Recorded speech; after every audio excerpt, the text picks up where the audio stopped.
Bonsoir à tous. J'espère que vous allez bien. Alors, comme d'habitude, on va remettre. Voilà. Dites-moi pour les premiers dans le chat si vous m'entendez bien. Hop,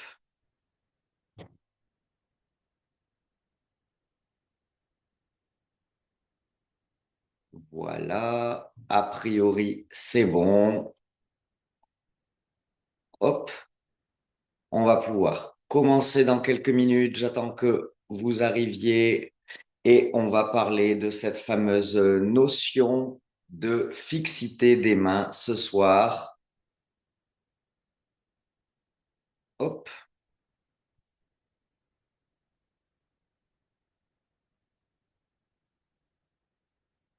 Voilà, donc n'hésitez pas à votre arrivée à me dire si vous m'entendez bien.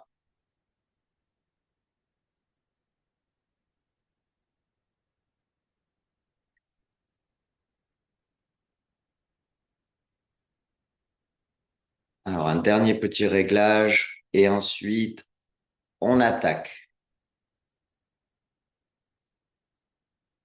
Hop, hop. Alors attendez,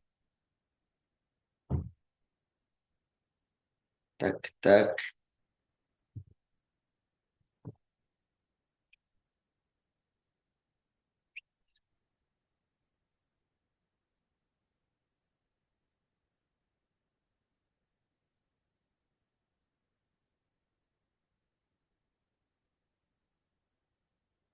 hop, voilà. Alors attendez, j'ai un truc qui est en plein milieu. Ok, allez, c'est parti. Donc, du coup, ce soir, j'avais prévu. J'espère que vous allez bien déjà depuis la dernière fois, la semaine dernière. C'est vrai qu'on ne s'est pas vu. J'étais en vacances au ski, du coup, c'était un petit peu off. Là, on reprend les rendez-vous. J'étais parti sur un sujet un petit peu classique sur lequel on me questionne souvent qui est très important pour autant, la fixité des mains, parce que beaucoup de choses nous permettent cette fameuse fixité et elle nous permet beaucoup de choses. Donc, je m'étais dit que pour relancer après les vacances, ça pouvait être un sujet un petit peu commun, un petit peu sympa, qui est toujours utile d'aborder, que ce soit pour les cavaliers, pour les chevaux, bien sûr, pour nos élèves, pour ceux d'entre nous qui avons des élèves, que ce soit des élèves jeunes ou moins jeunes cavaliers. C'est toujours une notion vraiment indispensable. D'ailleurs, n'hésitez pas à me dire dans le chat si vous avez vous-même des problèmes, si vous avez des petites astuces, pourquoi pas qu'on puisse les partager également. Donc, aujourd'hui, on va donc parler ce soir de la fixité des mains. Je vous ai préparé mon petit programme comme d'habitude, une petite introduction assez rapide parce qu'on a plusieurs notions à aborder quand même. C'est quand même quelque chose d'assez complexe. Ensuite, on va évidemment, premier grand titre, les mains fixes, la fixité des mains de manière générale. Deuxième point, les erreurs à éviter. Ça, vous allez voir, c'est vraiment des choses qu'on fait très souvent et qui du coup nuisent à cette fameuse fixité des mains. Là, le troisième point, on va voir comment justement être capable d'améliorer cette fameuse fixité des mains. En quatrième point, je vais vous partager plusieurs petits exercices. Il y en a certains qui sont à pied, que vous pouvez faire à pied, à l'écurie, même au boulot, un petit peu partout en fait, beaucoup de proprioception. Et d'autres évidemment plutôt à cheval, ce qui nous intéresse quand même. En 5 et en dernier point, je vais vous parler de toutes les fausses bonnes idées, j'appelle ça FBI, parce qu'il y a beaucoup de moyens pédagogiques qui nous paraissent logiques pour nous aider à progresser sur telle ou telle chose. En tout cas, pour le sujet d'aujourd'hui, la fixité des mains. Et vous allez voir, en regardant les choses sous un angle différent et par expérience, on se rend compte que en réalité, ça nous aide pas tant que ça, voire ça nous fait, au mieux, ça ne nous fait pas progresser et en réalité, au pire, ça nous fait régresser. Donc, n'hésitez pas, encore une fois, dans le chat, à me donner un petit peu, vous, les problèmes, les difficultés que vous rencontrez vis-à-vis de cette fixité des mains, des vôtres ou de celles de cavalier que vous pourriez vous occuper, mais également les petites astuces, les petits exercices qui vous auraient permis à vous de progresser. Alors, en introduction, hop, ouais, c'est bon, je me cale. En introduction, c'est écrit un noir sur blanc, comment parler de la fixité des mains sans parler de la notion de contact, de la notion d'assiette, l'assiette du cavalier, et également du mécanisme des allures. J'ai voulu commencer par ça parce que tout est intimement lié. La notion de contact, c'est tout simplement le rapport entre la main du cavalier et la bouche du cheval. Le cheval et la main du cavalier. Qu'on monte avec un mort, qu'on monte avec un licol, qu'on monte avec un haka-mort, évidemment que la notion de contact reste la même. Il y a des différences dans le contact en fonction d'un haka-mort, d'un licol, d'une cordelette ou d'un mort. Évidemment, on ne va pas forcément chercher la même chose, et encore. Mais surtout, tout simplement, en fait, la définition du contact, c'est le moyen, c'est la communication, c'est le rapport entre la main et la bouche, en tout cas, la main et le cheval. Et c'est intéressant et surtout très, très important de parler de cette notion de contact quand on parle de la fixité des mains, parce que, en fonction de la philosophie d'équitation que l'on pratique, il va y avoir des différences entre cette fameuse fixité des mains parce que il va y avoir des différences entre cette visualisation, ce ressenti de cette notion de contact. Donc, c'est très important de ne pas, de faire le parallèle et d'en parler également. On y reviendra tout au long de cette soirée. Évidemment, donc, j'avais noté avant, vous voyez, en plus, j'ai pas suivi mon plan. En tout premier, j'avais noté une chose très importante parce que quand on parle de la fixité des mains, fixité, tout le monde voit à peu près, et encore qu'on en parlera dans quelques minutes, les mains, tout le monde voit clairement. Et pourtant, à cheval, on avait un instructeur à la garde républicaine qui nous disait que les mains du cavalier commençaient à partir des épaules. Et en réalité, c'est exactement ça pour entretenir justement le contact que l'on décide, le contact que l'on souhaite avec notre cheval, le dialogue que l'on souhaite avec notre cheval.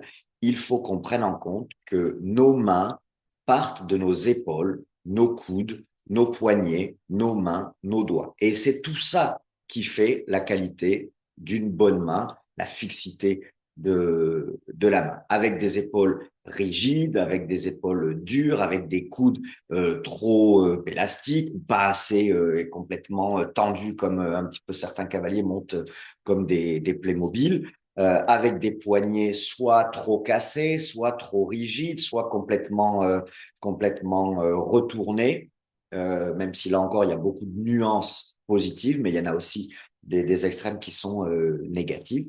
On ne peut pas avoir le fameux bon contact et donc ça nuit également à la fixité des mains. Et bien entendu, des mains crispées, des doigts tout le temps serrés, rigides ou au contraire qui n'osent jamais et qui ont toujours un petit peu peur comme si on avait vraiment peur de faire mal au cheval. On doit avoir peur de faire mal au cheval, c'est pas ce que je veux dire, mais voilà, qui du coup refuse complètement cette fameuse notion de contact. Et bien là encore, non seulement c'est beaucoup plus difficile d'avoir la main fixe, mais en plus de cela, c'est beaucoup plus difficile d'avoir ce fameux bon contact. L'assiette, qui est également, comme je vous le disais, une notion indispensable, extrêmement intimement liée à cette fameuse fixité des mains, tout simplement parce que l'assiette nous garantit une fixité globale du cavalier en selle. Cette assiette, c'est ce qui nous permet, c'est la qualité, la capacité, la qualité du cavalier à rester toujours en accord, à suivre toujours les mouvements de son cheval. On parle d'une qualité d'assiette en évoquant cet adjectif, enfin ce terme-là de liant. le cavalier lié au cheval, un peu comme un centaure qui suit et qui accompagne les mouvements, par opposition avec un cavalier qui subit, qui se secoue un peu, qui se tape les fesses, hein, tout simplement. Et là, du coup, très souvent, en fait, ça va avec des actions de main qui se baladent un petit peu dans tous les sens de manière intempestive la plupart du temps. On a également, toujours dans cette notion d'assiette, la dissociation des aides, qui est quelque chose de très, très important. Indépendance des aides, dissociation des aides, c'est-à-dire un peu comme quand on apprend à conduire. Ben, au début, il y a beaucoup de jeunes cavaliers qui ont du mal quand on leur demande, bon, c'est pas forcément à faire, mais c'est pour visualiser la chose. Quand on demande d'écarter une main, bah, ils écartent l'autre aussi, ou les deux partent là-bas. Ils ont du mal à serrer une jambe et pas l'autre, et ainsi de suite. Ça, c'est vraiment très important. Exactement comme quand on conduit, on va peut-être avoir une main qui tourne le volant, l'autre main qui appuie pour mettre en place l'essuie-glace, une jambe qui accélère, l'autre qui embraye, on touche le pommeau de vitesse et ainsi de suite. Donc voilà, l'indépendance, la capacité euh, cognitive à faire quelque chose avec un de nos membres et pas l'autre, et surtout quand on le fait avec un, qu'on ne crispe pas forcément l'autre. Ça me rappelle, cette semaine, j'ai eu le cas, on a travaillé un exercice de déplacement latéraux avec mes élèves BP. Et en fait, j'avais une cavalière, lorsqu'elle utilisait une jambe, soit à la sangle, soit en jambe isolée, elle crispait l'autre en la lançant un petit peu en avant. Donc, en fait, si elle utilisait sa jambe gauche, par exemple, elle tendait en crispant un petit peu la jambe droite de manière inconsciente. Ça, c'est quelque chose de néfaste parce que du coup, bah, toutes nos tensions, les chevaux les ressentent et en plus de ça, ça vient dégrader notre position. Donc, pour les mains, c'est exactement pareil. Si on a quelque chose à faire avec une main, et pas forcément à faire avec l'autre, ben, du coup, il faut éviter toutes les crispations, notamment parce que nos crispations à cheval ont tendance non plus à nous permettre cette fixité, mais justement à subir les mouvements du cheval et nous faire bouger dans tous les sens. Et plus un cavalier, on lui demande d'être fixe, un cavalier qui manque d'expérience, qui manque d'assiette, justement, plus on lui demande d'être fixe, plus il va essayer de se figer, plus il va essayer de se figer, plus il va être bloqué, plus il va être bloqué, moins il va avoir de liant et plus du coup, il va avoir des mouvements où il se balade un petit peu dans tous les sens. Et enfin, et j'ai même marqué et surtout en soulignant bien fort, on ne peut pas parler de fixité des mains sans parler du mécanisme des allures et en particulier, plus encore, du balancier de l'encolure. Vous allez voir, juste après pourquoi, mais il est indispensable de prendre en compte le mécanisme des allures et plus encore le balancier de l'encolure, le rôle du balancier de l'encolure en fonction de chaque allure pour justement être juste dans la fixité des mains et ne pas se tromper de combat. Pour ça, une seule petite chose à dire, et je suis convaincu qu'à votre niveau, vous le savez tous, le balancier de l'encolure est plus important au pas et au galop. Au trot, le cheval bouge assez peu, a assez peu de ballon dans son encolure, mais au pas, et au galop, il y a quand même beaucoup de mouvements de balancier de l'encolure. Et si on n'a pas la main fixe, comme je vais vous l'expliquer juste après, eh bien du coup, on va venir perturber, restreindre ce balancier de l'encolure et donc de ce fait créer évidemment des tensions, des crispations, des blocages, des déséquilibres qui vont nuire, un, à la locomotion de notre cheval, deux, à son équilibre, à son impulsion, à son engagement, à l'amélioration de sa souplesse et tout ce que l'on peut imaginer. Donc ça, voilà, c'est vraiment trois notions indispensables. La fixité des mains est intimement liée à la notion de contact, à la notion de l'assiette, de la posture, de la position, du liant du cavalier, mais également à la notion au mécanisme des allures et donc au balancier de l'encolure. Alors, pour rentrer dans le vif du sujet maintenant, à moins que vous ayez déjà des questions, mais ça, c'est quand même globalement des choses, voilà, on répète un petit peu pour poser le cadre, mais normalement, vous le savez. Pour revenir directement, rentrer pleinement dans cette fameuse notion de fixité des mains, il faut qu'on prenne en compte le style d'équitation que l'on pratique. Même si, en réalité, quoi qu'il arrive, vous allez voir les deux philosophies que je vais vous développer, on reste quand même assez proches l'une de l'autre. Il y a deux notions un peu différentes. Enfin, il y a une différence assez importante dans la notion de contact, mais peu importe la philosophie qui nous séduit, on reste quand même assez proche. Donc, la notion de fixité des mains, il faut être convaincu d'une chose, c'est que le terme fixité doit toujours être lié plus à la bouche du cheval qu'aux mains ou qu'au cavalier de manière générale. En règle générale, quand on parle de fixité à un cavalier, soit un petit peu intermédiaire ou un peu débutant, il s'imagine que voilà, il faut avoir les mains comme ça et ne plus les bouger du tout. Et donc, de ce fait, elles seront fixes. C'est exactement le contraire parce que, comme je viens de vous le dire, la fixité doit toujours être la fixité vis-à-vis de la bouche du cheval. Le cheval a un mort dans la bouche. Vous avez les rênes qui vous permettent, vous, de diriger, contrôler, demander à votre cheval tout ce que vous savez que vous pouvez lui demander vis-à-vis par l'intermédiaire des rênes, avec une longueur de rêne que vous avez déterminée. Pour que cette longueur de rêne entre vos mains et la bouche de votre cheval soit toujours la même, il y a deux choses très importantes. Premièrement, que vous ne les lâchiez pas. Évidemment, si vous avez décidé de monter avec des rênes de 30 centimètres et que tous les 3 mètres, soit vous les lâchez, soit vous remontez dessus, bah, un coup, vous passez à 35, puis à 38, puis à 24, puis à 32. Et du coup, bah, vous ne pouvez pas avoir une longueur de rêne et une stabilité vis-à-vis de l'attitude de votre cheval euh, un petit peu égale. Ça, c'est la première des choses.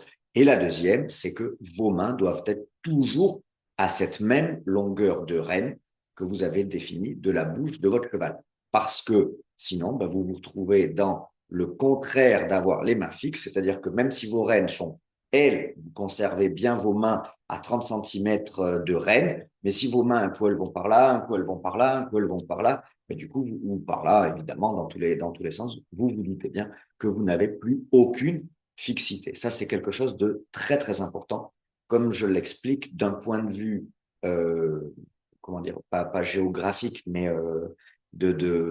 si on regarde, oui, d'un point de vue, si on regarde dans l'espace, plutôt ça, si on regarde dans l'espace et qu'on vous regarde de profil, vos mains devraient toujours être à la même distance de la bouche de votre cheval, peu importe ce que vous avez, ce que vous êtes en train de faire pour une même longueur de rêne. Et pour autant, en fonction de plein de choses, le balancier de l'encolure, les réactions de votre cheval, ce que vous êtes en train de lui demander, eh bien, il se peut que parfois, elle s'écarte de votre corps pour accompagner le mouvement. Alors, c'est quelque chose de très visible en saut d'obstacle, par exemple, mais également au galop, un cavalier de profil, on doit voir les mains hop, qui accompagnent, au pas, également quelque chose de très, très visible. On ne doit pas avoir des mains qui sont, comme on dit souvent, les coudes au corps, oui, mais élastiques. On ne doit pas avoir les coudes au corps vissés, les mains qui ne bougent plus du tout. Et du coup, là, espérer que c'est comme ça qu'on va avoir de la fixité. Tout simplement parce que dans ce cas-là, eh bien, à chaque fois que votre cheval se sert du balancier de son encolure, eh bien, il y a des moments où, hop, quand il le remonte un petit peu au pas, par exemple, quand il remonte un petit peu ses oreilles, son encolure, ouais, du coup, là, il est complètement dans le vide. Et le coup d'après, quand il l'étend, il vient prendre un petit à-coup ou un gros à-coup. Et puis, il est à nouveau dans le vide. Et puis, ainsi de suite, et puis ainsi de suite, et puis ainsi de suite, et puis ainsi de suite. Et vous m'aurez compris. Au galop, n'en parlons pas. Et à l'obstacle, alors là, c'est catastrophique. On leur retourne deux fois la tête parce qu'on n'a pas la main fixe, c'est-à-dire la main qui accompagne la bouche, fixe par rapport à la bouche du cheval. Et là, du coup, on leur retourne deux, trois fois la tête et après, c'est terminé. Ils ne veulent plus sauter. Là encore, on avait un instructeur à la garde républicaine qui nous disait, à chaque fois qu'on mettait le pied à l'étrier, il nous disait, attention, à partir de maintenant, vos mains ne vous appartiennent plus, elles appartiennent au cheval. Et c'est vrai que c'est quelque chose qui m'a toujours marqué, parce qu'au début, bon, voilà, on dira, c'est des phrases un peu toutes faites, mais au final, il avait clairement raison, d'où l'importance quand on est enseignant, ou d'avoir un enseignant qui nous demande toujours d'avoir les mains un peu vers la bouche du cheval. Parce que à la limite, il vaut mieux, tant pis, être toujours un petit peu avec des mains qui cherchent un peu trop à aller vers la bouche que des mains qui se ramènent vers nous vers notre poitrine, vers notre ventre, vers notre braguette, et du coup qui tire la bouche du cheval vers l'arrière. Est-ce que ça, c'est quelque chose qui, comment dire, dont vous aviez déjà entendu parler, ça je me doute, mais pour autant, est-ce que c'est clair pour vous, même si forcément vous avez peut-être pas, enfin vous avez encore pour certains besoin de travailler ou de petites astuces dont je vais vous parler pour progresser là-dessus. Mais voilà, est-ce que normalement, à votre niveau, si vous me suivez, vous êtes quand même des cavaliers, des cavalières avancés, ça ne devrait pas vous surprendre d'entendre ça. Donc le plus important, c'est ce sentiment que par l'intermédiaire des rênes, vos mains appartiennent à la bouche du cheval. Et donc, si le cheval avance comme ça, vos mains avancent avec lui pour que la tension des rênes, plus ou moins forte, ça, on va en reparler dans quelques secondes, cette fameuse notion de contact ne soit presque jamais rompue, ou en tout cas ne soit pas des à-coups dans la bouche du cheval d'un cavalier qui voudrait rester, lui, tac, comme ça, figé, immobile, et le cheval qui vient buter contre son mort à chacun de ces mouvements.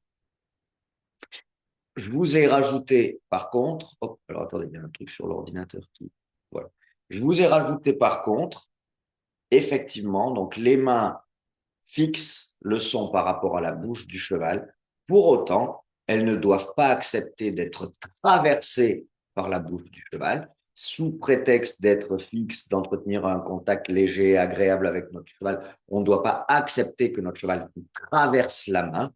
Et d'un autre côté, elles ne doivent pas être craintes non plus. C'est vraiment le contact est une notion qui se partage. Ça, c'est très important. On dit souvent, on entend souvent que le contact doit être permanent. Ça, c'est vrai. Doit être franc. Ça, moi, je suis moins partisan parce que du coup, souvent, ça sous-entend ou ça laisse sous-entendre qu'on peut accepter du poids et beaucoup de poids dans les mains. Et du coup, c'est une excuse pour certains cavaliers de venir s'arc-bouter sur la bouche des chevaux sous le prétexte d'avoir la tension de la ligne du dessus. Moi, je suis pas convaincu de cette équitation-là. Moi, je préfère avoir un contact léger. Ça, c'est des termes que j'aime bien. Léger, confiant et partagé. J'aime pas du tout quand j'entends un enseignant qui dit prends le contact à ses élèves, prends le contact, garde le contact, il faut que tu aies du contact. Non, je préfère la notion de partager. Partager, il y a un sens où voilà, tout le monde est d'accord, le cheval comme le cavalier, et il n'y a pas il y a pas de connotation de poids acceptable. Pour moi, c'est quelque chose de très important. Et justement, comme je vous le disais, il y a un petit peu deux philosophies dans cette notion de contact. Il y a, on va dire, deux grandes familles, hein, pour faire assez simple. Un peu celle qui, moi, me séduit avec le cheval qui se tient seul, les rênes toujours un petit peu vibrantes, le cheval qui est toujours au bout des rênes, certes, mais avec ce contact un petit peu vibrant, extrêmement léger, comme je vous le dis souvent. D'ailleurs, en se posant cette fameuse question-là, est-ce que dans tout ce que je fais, la force physique d'un enfant de 6 ans lui permettrait d'entretenir cette même relation avec la bouche de mon cheval? Oui, je suis dans le vrai. Non, le pauvre, il n'aurait pas la force. Je suis en train de me tromper. Ça, c'est ma philosophie. Enfin, c'est la philosophie qui me séduit. De notre côté, il y a cette philosophie où, pour obtenir l'attention du dos, on doit en venir par un contact franc au travers de la tension des rênes. Et donc, du coup, on accepte du poids dans les rênes et au fur et à mesure de la formation du cheval, petit à petit, il va s'alléger de lui-même. Moi, je suis moins séduit, mais pour autant, ça existe, ça fonctionne, c'est un autre chemin. Et même si à ce moment-là, dans un premier temps du temps de dressage, on va avoir une main un peu plus restrictive, elle accompagnera un petit peu moins avec autant d'amplitude et de nuances la bouche du cheval, justement pour conserver ce poids présent un peu plus permanent que dans la philosophie qui, moi, me séduit. Malgré tout, on a des mains mobiles pour qu'elles soient fixes par rapport à la tension qui met le cheval. Est-ce que ça c'est clair? Est-ce que vous pouvez juste me confirmer que vous comprenez bien la différence et que cette explication est claire? Je vous laisse quelques secondes pour m'écrire tout ça.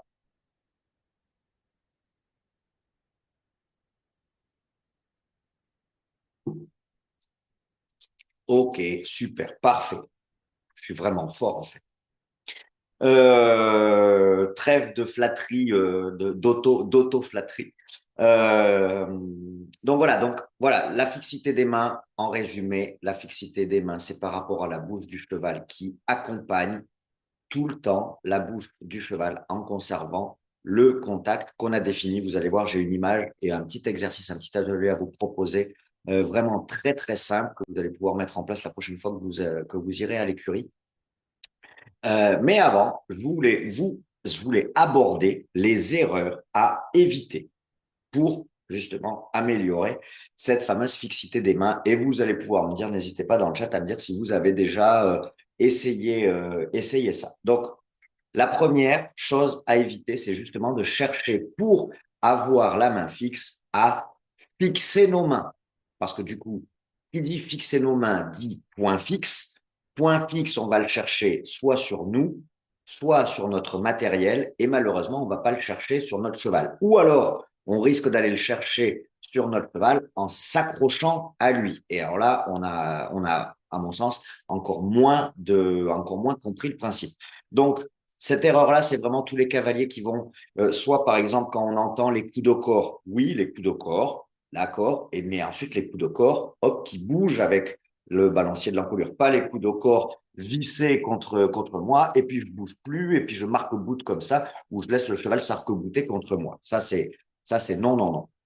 Les cavaliers qui vont venir poser leurs mains, ou plutôt bloquer, prendre appui en posant leurs mains et en les fixant, en les figeant contre la selle, par exemple, contre le tapis, contre le garrot. Moi, très souvent, je demande à mes cavaliers de venir poser leurs mains au garrot. Mais une fois que je leur demande de poser leurs mains au garrot, souvent c'est parce qu'en fait ils ont les mains un petit peu trop hautes là, ou du coup qui viennent prendre appui. Mais ensuite, une fois qu'elles sont au niveau du garrot, il faudrait peut-être que je développe comme ça en leur disant viens les positionner au niveau du garrot et ensuite continue le mouvement pour accompagner le cheval. Il y a des cavaliers, il y a des méthodologies où justement soit pour essayer d'avoir la main fixe, mais là on se trompe, soit parce qu'on veut que le cheval prenne appui sur le mort, on va venir vraiment poser les deux mains de part et d'autre du garrot et ne plus les bouger du tout. Et du coup, ça va permettre au cheval d'avoir un point fixe sur lequel il va pouvoir venir se poser. Ça, c'est le terme, comment dire, de la théorie. Dans la réalité, c'est venir peser, tirer pour armer son dos. C'est une philosophie, vous le savez, je vous en parle souvent. Ce n'est pas la mienne. Mais pour moi, donc du coup, c'est une erreur parce que très souvent, on va du coup venir figer, bloquer nos mains. Donc au début, ça commence avec les mains qui se durcissent, les poignets qui se durcissent, les coudes, les épaules, le dos. On commence à avoir vraiment mal partout et du coup, en dessous de nous, on a un cheval qui vient prendre appui sur durcir, figer aussi tout son corps. C'est vraiment pas idéal. Donc évidemment que là, on a le sentiment vu de l'extérieur que les mains sont fixes, mais en réalité, elles sont bloquées, elles sont figées. Le cavalier qui, du coup, ça c'est une erreur qui n'est pas liée au fait de chercher à progresser dans la fameuse fixité des mains, mais plutôt une erreur de cavalier un peu néophyte qui, du coup, va avoir encore plus de mal à obtenir cette fameuse fixité des mains. C'est le cavalier qui va dissocier ses mains quand il demande des actions. J'aime beaucoup demander à mes cavaliers de travailler avec le couloir de Rennes. J'explique toujours qu'on travaille avec les deux mains ensemble, l'une avec l'autre, l'une pour l'autre. Très souvent d'ailleurs, je le recommande pour les cavaliers qui ont du mal à obtenir ça, de monter avec un mors si vous avez rien d'autre. Mais en fait, vous prenez un mors, idéalement un mors droit, du style mors en résine. Donc en fait, vous prenez un mors droit, vous mettez vos pouces dans les anneaux. Oh, c'est dommage, j'aurais dû penser à prendre un mors pour vous montrer. Mais j'ai une vidéo là-dessus sur YouTube pour le cavalier qui tire sur la reine intérieure. Donc, vous tapez sur YouTube pour le cavalier qui tire sur la reine intérieure. En fait, vous prenez un mors droit, vous placez juste vos deux pouces dans les anneaux du mors. Et donc, du coup, ben, en fait, vos mains sont liées par le mors et vous ne pouvez pas faire autrement que travailler avec les deux mains ensemble. C'est impossible de faire ça. Voilà, ça, c'est impossible. Vos mains, bah, du coup, hop, elles sont obligées de travailler ensemble parce qu'elles sont liées par ce petit bâton, par le mort. Ça, c'est quelque chose de vraiment très important. Ça permet de travailler nos chevaux dans le couloir de Rennes avec un couloir de rêne qui est finalement encadré par nos épaules, nos coudes, nos mains, le fameux mors si on en a besoin, mais en tout cas les rênes jusqu'à la bouche de notre cheval. Et petit à petit, le jeune cheval, il se sent encadré et il sait qu'il doit travailler à l'intérieur de ce couloir de rêne en évitant de venir rebondir, notamment dans son garrot, un coup contre la reine droite, un coup contre la reine gauche, notamment au début quand il manque un petit peu de rectitude pour les chevaux un peu flottants. Et petit à petit, le cheval confirmé va effectivement avoir cette capacité, cette qualité à conserver toujours son garrot bien symétrique au centre de notre couloir. Et on va pouvoir utiliser nos deux mains ensemble pour tourner en agissant à ce moment-là sur ce qui est réellement la direction de notre cheval, c'est-à-dire le bloc, garrot, épaule antérieure et non plus le bout du nez avec la reine d'ouverture du cavalier novice ou débutant. Ça, c'est quelque chose qui est vraiment très important. Et donc, effectivement, quand on dissocie nos mains un peu dans tous les sens comme ça, c'est impossible d'utiliser le couloir de rêne et donc d'avoir les mains fixes. Évidemment, comme je vous l'ai dit aussi, la crispation, le cavalier qui, par mauvaise posture, mauvaise habitude, difficulté dans la posture, vous avez vu que la semaine dernière, j'ai énormément parlé de la position du cavalier sur les réseaux. Et bien, du coup, tout ça va engendrer une crispation des épaules. On va venir crisper, durcir un peu nos épaules. Souvent, ça met les cavaliers un petit peu en boule, comme ça. Les coudes qui vont suivre, les poignets, les mains, les doigts, tout ça doit être souple. Ce sont des amortisseurs et tout doit être déverrouillé le plus souple possible, le plus relax possible pour justement pouvoir accompagner notre cheval. Je fais quand même une petite parenthèse parce que malgré tout, tout en accompagnant, tout en ayant cette volonté d'accompagner notre cheval, rappelez-vous tout à l'heure, je vous disais qu'il n'est pas question pour autant de nous laisser notre cheval traverser la main. Donc, tout en ayant cette volonté de fixité des mains par rapport à la bouche du cheval, cela ne nous empêche pas pour autant, en fonction de ce qui se passe, en fonction de ce qu'on demande, en fonction de la réaction de notre cheval, en fonction de la crispation, de la tension de notre cheval, de limiter parfois ce mouvement.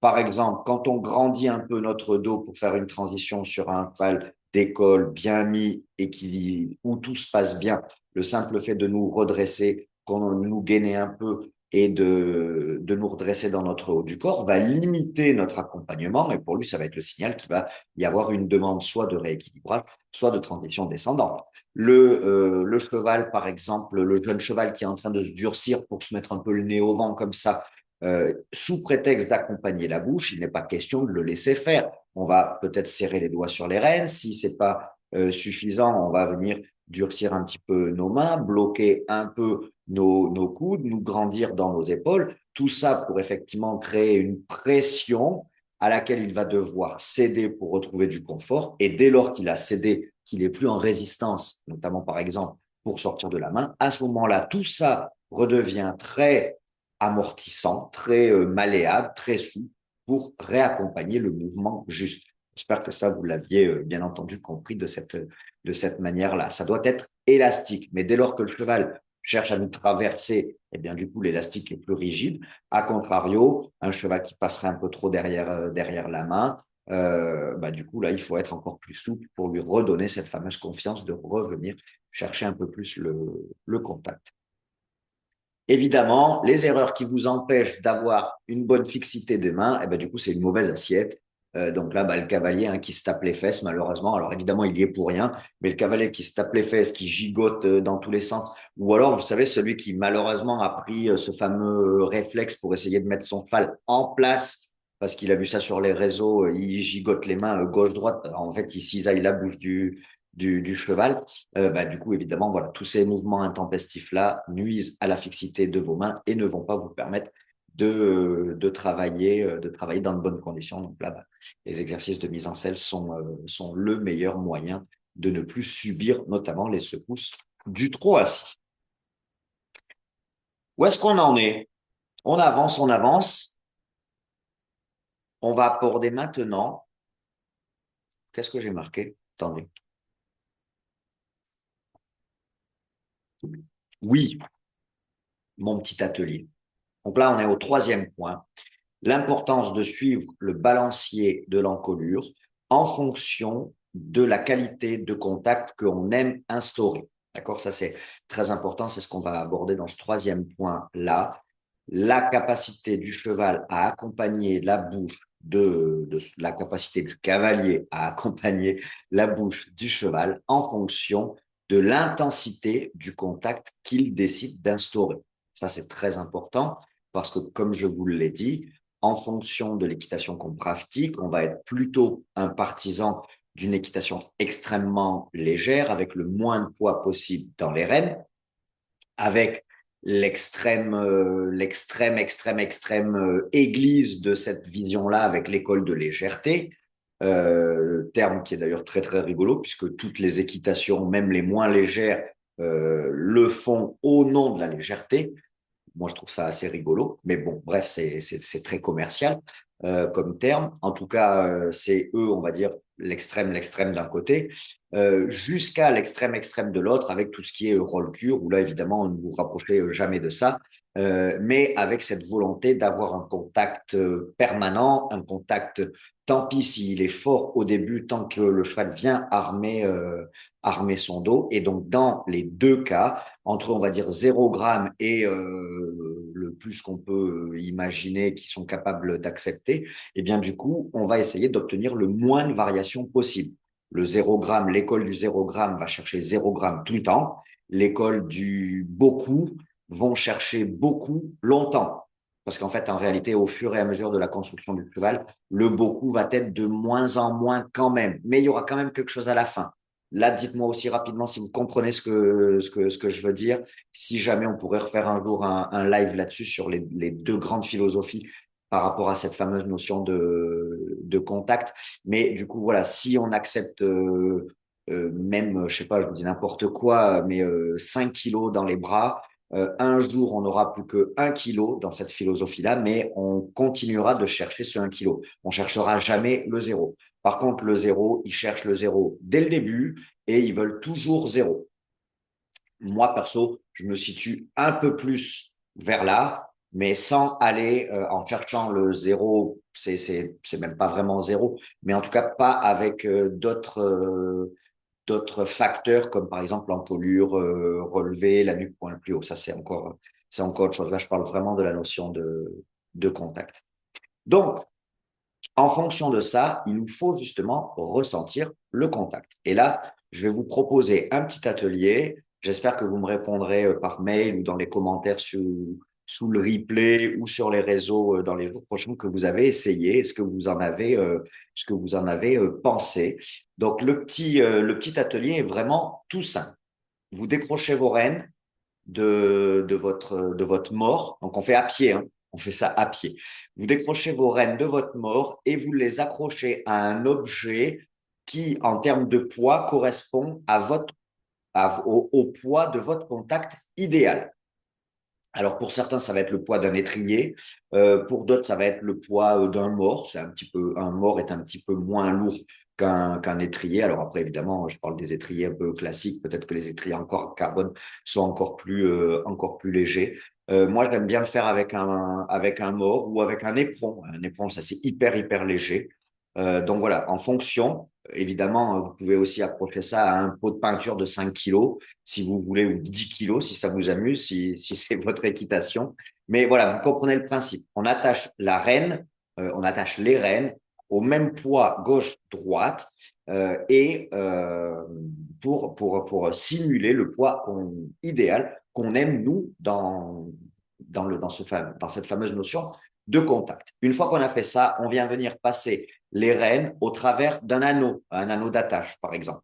Donc, du coup, vous aurez l'effet de poulie, en fait. Votre poids va être au bout de votre rêne passe dans l'anneau et donc vous avez l'effet de poulie qui va vous permettre justement de ressentir dans vos doigts, dans vos mains, dans vos coudes, dans vos épaules, le poids de ce fameux contact qui, là, en l'occurrence, est permanent.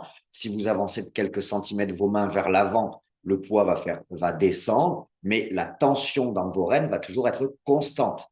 La tension dans vos rênes va être constante. Ça va vous faire prendre en compte, ça va vous faire prendre conscience de deux notions.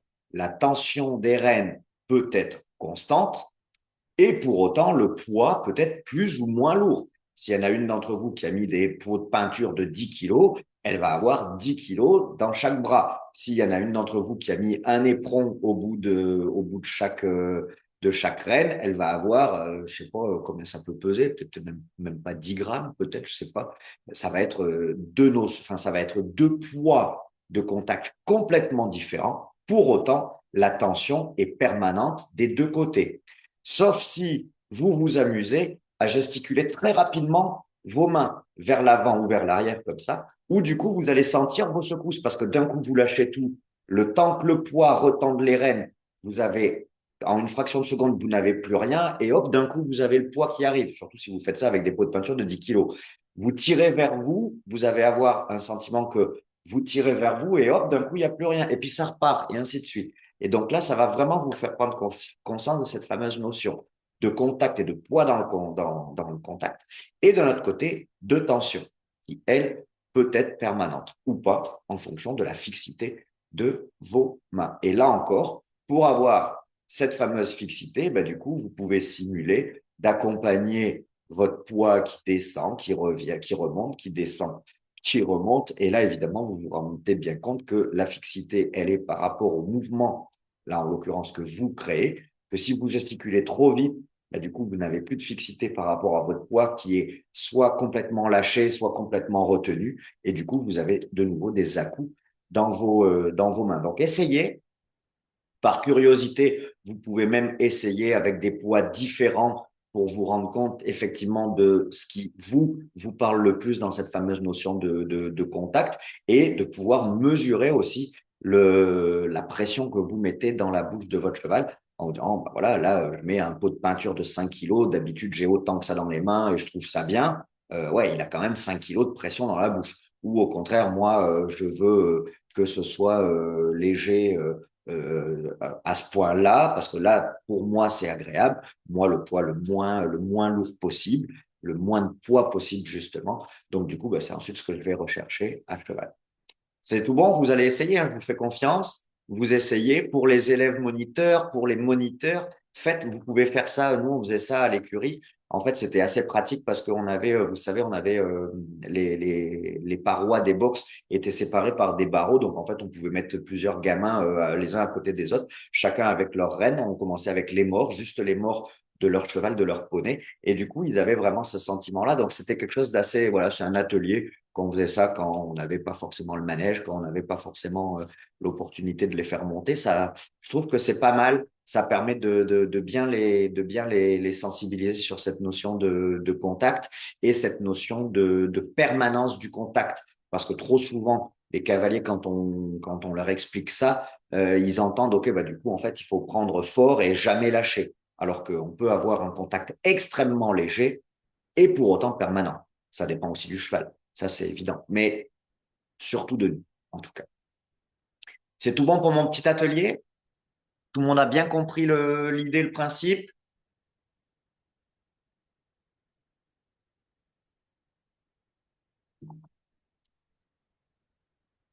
Oh, ok, ok. Bon, ben parfait. Et ben du coup, je vous propose qu'on avance sur mes quatre exercices enfin non, mes quatre, non, je vous dis n'importe quoi parce qu'il y en a cinq.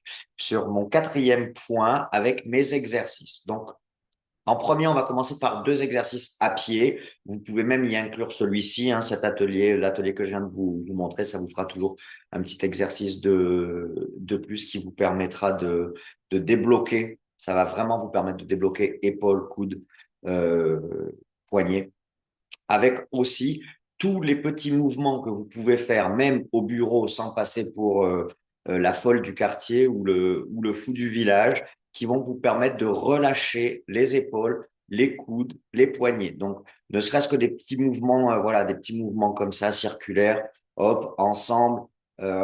Ensuite, alternatifs, ça, c'est des petits trucs qui vont vraiment être très importants, même à cheval. Surtout si vous êtes parfois sujet à avoir un peu mal au dos.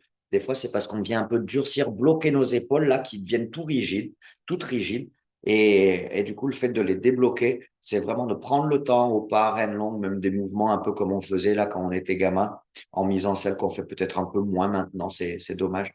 Ça, c'est vraiment quelque chose qui va vous permettre à débloquer les épaules, pareil, les coudes, hop, des petits mouvements comme ça pour vraiment regagner en prise de conscience d'articulation verrouillée, bloquée ou au contraire souple, décontractée et déliée. Les poignets, pareil, toujours avoir ce sentiment. Moi, j'aime bien expliquer que les poignets à cheval sont le dernier garde-fou à la rigidité. On nous a souvent appris, notamment en équitation un peu classique, qu'on devait avoir les poignets, hop, tac, comme ça, au-dessus du garrot, un peu soutenu, presque un peu rigide.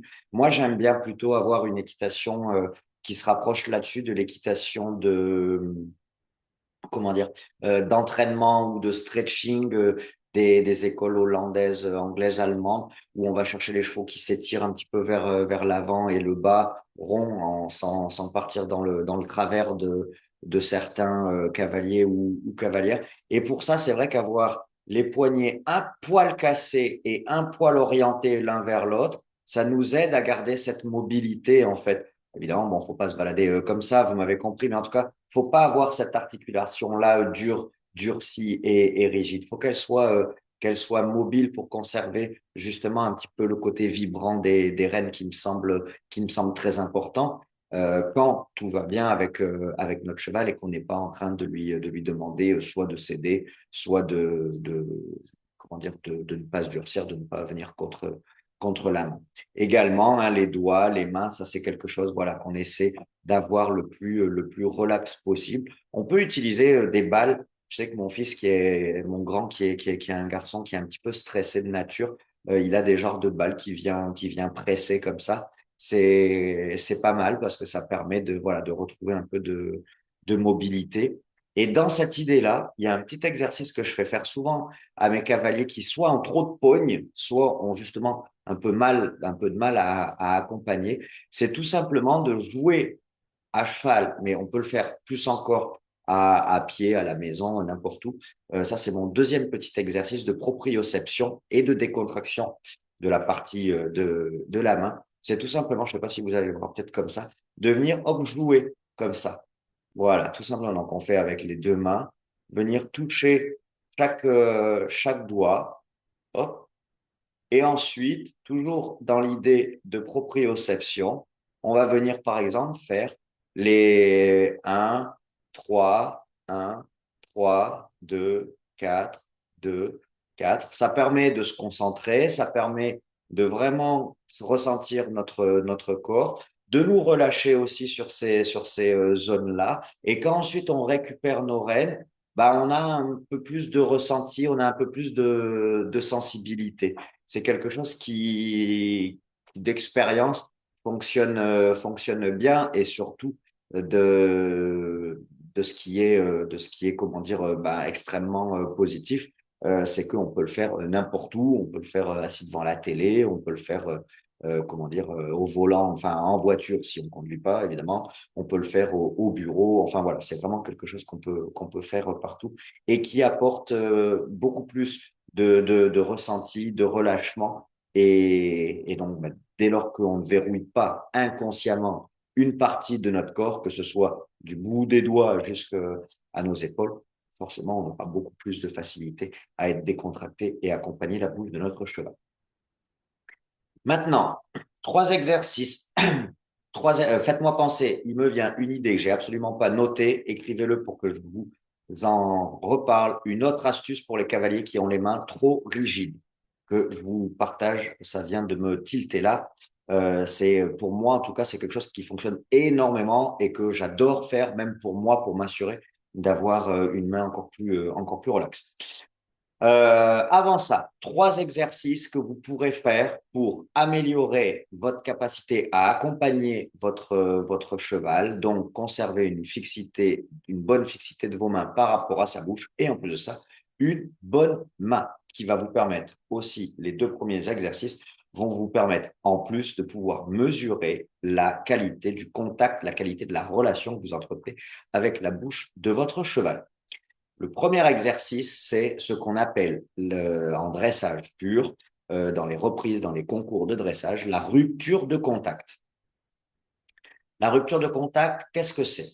Votre cheval est dans une attitude, peu importe laquelle, vous allez sur quelques foulées avancer les mains pour vraiment vous montrer ou montrer au jury, à votre enseignant, enfin à qui vous voulez, que vous ne tenez pas la bouche de votre cheval avec des rênes qui viennent de manière très flagrante, très visuelle, se détendre. Votre cheval, sur ces quelques foulées-là, doit conserver son attitude, sa vitesse, son équilibre. Si dès que vous avancez un peu vos mains, franchement vos mains vers la bouche de votre cheval, vos rênes se détendent, il en profite pour accélérer, pour partir à l'allure supérieure, pour complètement s'ouvrir par exemple, ou se retrouver sur les épaules, bah, clairement là, votre travail de base de dressage n'est pas terrible et c'est vous qui tenez votre cheval dans cette attitude-là. Ça, c'est quelque chose d'extrêmement simple et qui vous permet de vraiment vérifier beaucoup de choses. Et en plus de ça, quand vous allez revenir tout simplement au contact, vous allez vraiment ressentir cette notion de tension dans les rênes que vous essayez d'avoir le plus léger possible ou un peu plus présent en fonction de votre équitation et donc de poids dans le contact. Donc du coup, vous aurez vraiment ça, c'est vraiment une mesure, un peu comme une balance. Vous allez pouvoir venir peser la capacité que vous avez à suivre votre cheval ou au contraire à mettre un peu trop de pression ou au contraire à le lâcher complètement. Vraiment tout simple. Donc là, vous vous mettez plutôt au trot ou au galop. Sur un grand cerf, par exemple, c'est un peu plus facile. Et vous avancez franchement vos deux mains vers sa bouche. En concours de dressage, très souvent, on voit des cavaliers qui avancent leurs mains vers l'avant et le haut, vers les oreilles. C'est ridicule, ça n'a aucun sens. Là, c'est vraiment libérer la bouche. Donc, vous avancez vos mains vers l'avant et vers un peu le bas, vers la bouche de votre cheval. Puis, délicatement, vous revenez au contact en ramenant vos mains dans leur position classique. Le deuxième, le deuxième, le deuxième exercice, c'est le fait de rallonger et raccourcir vos rênes.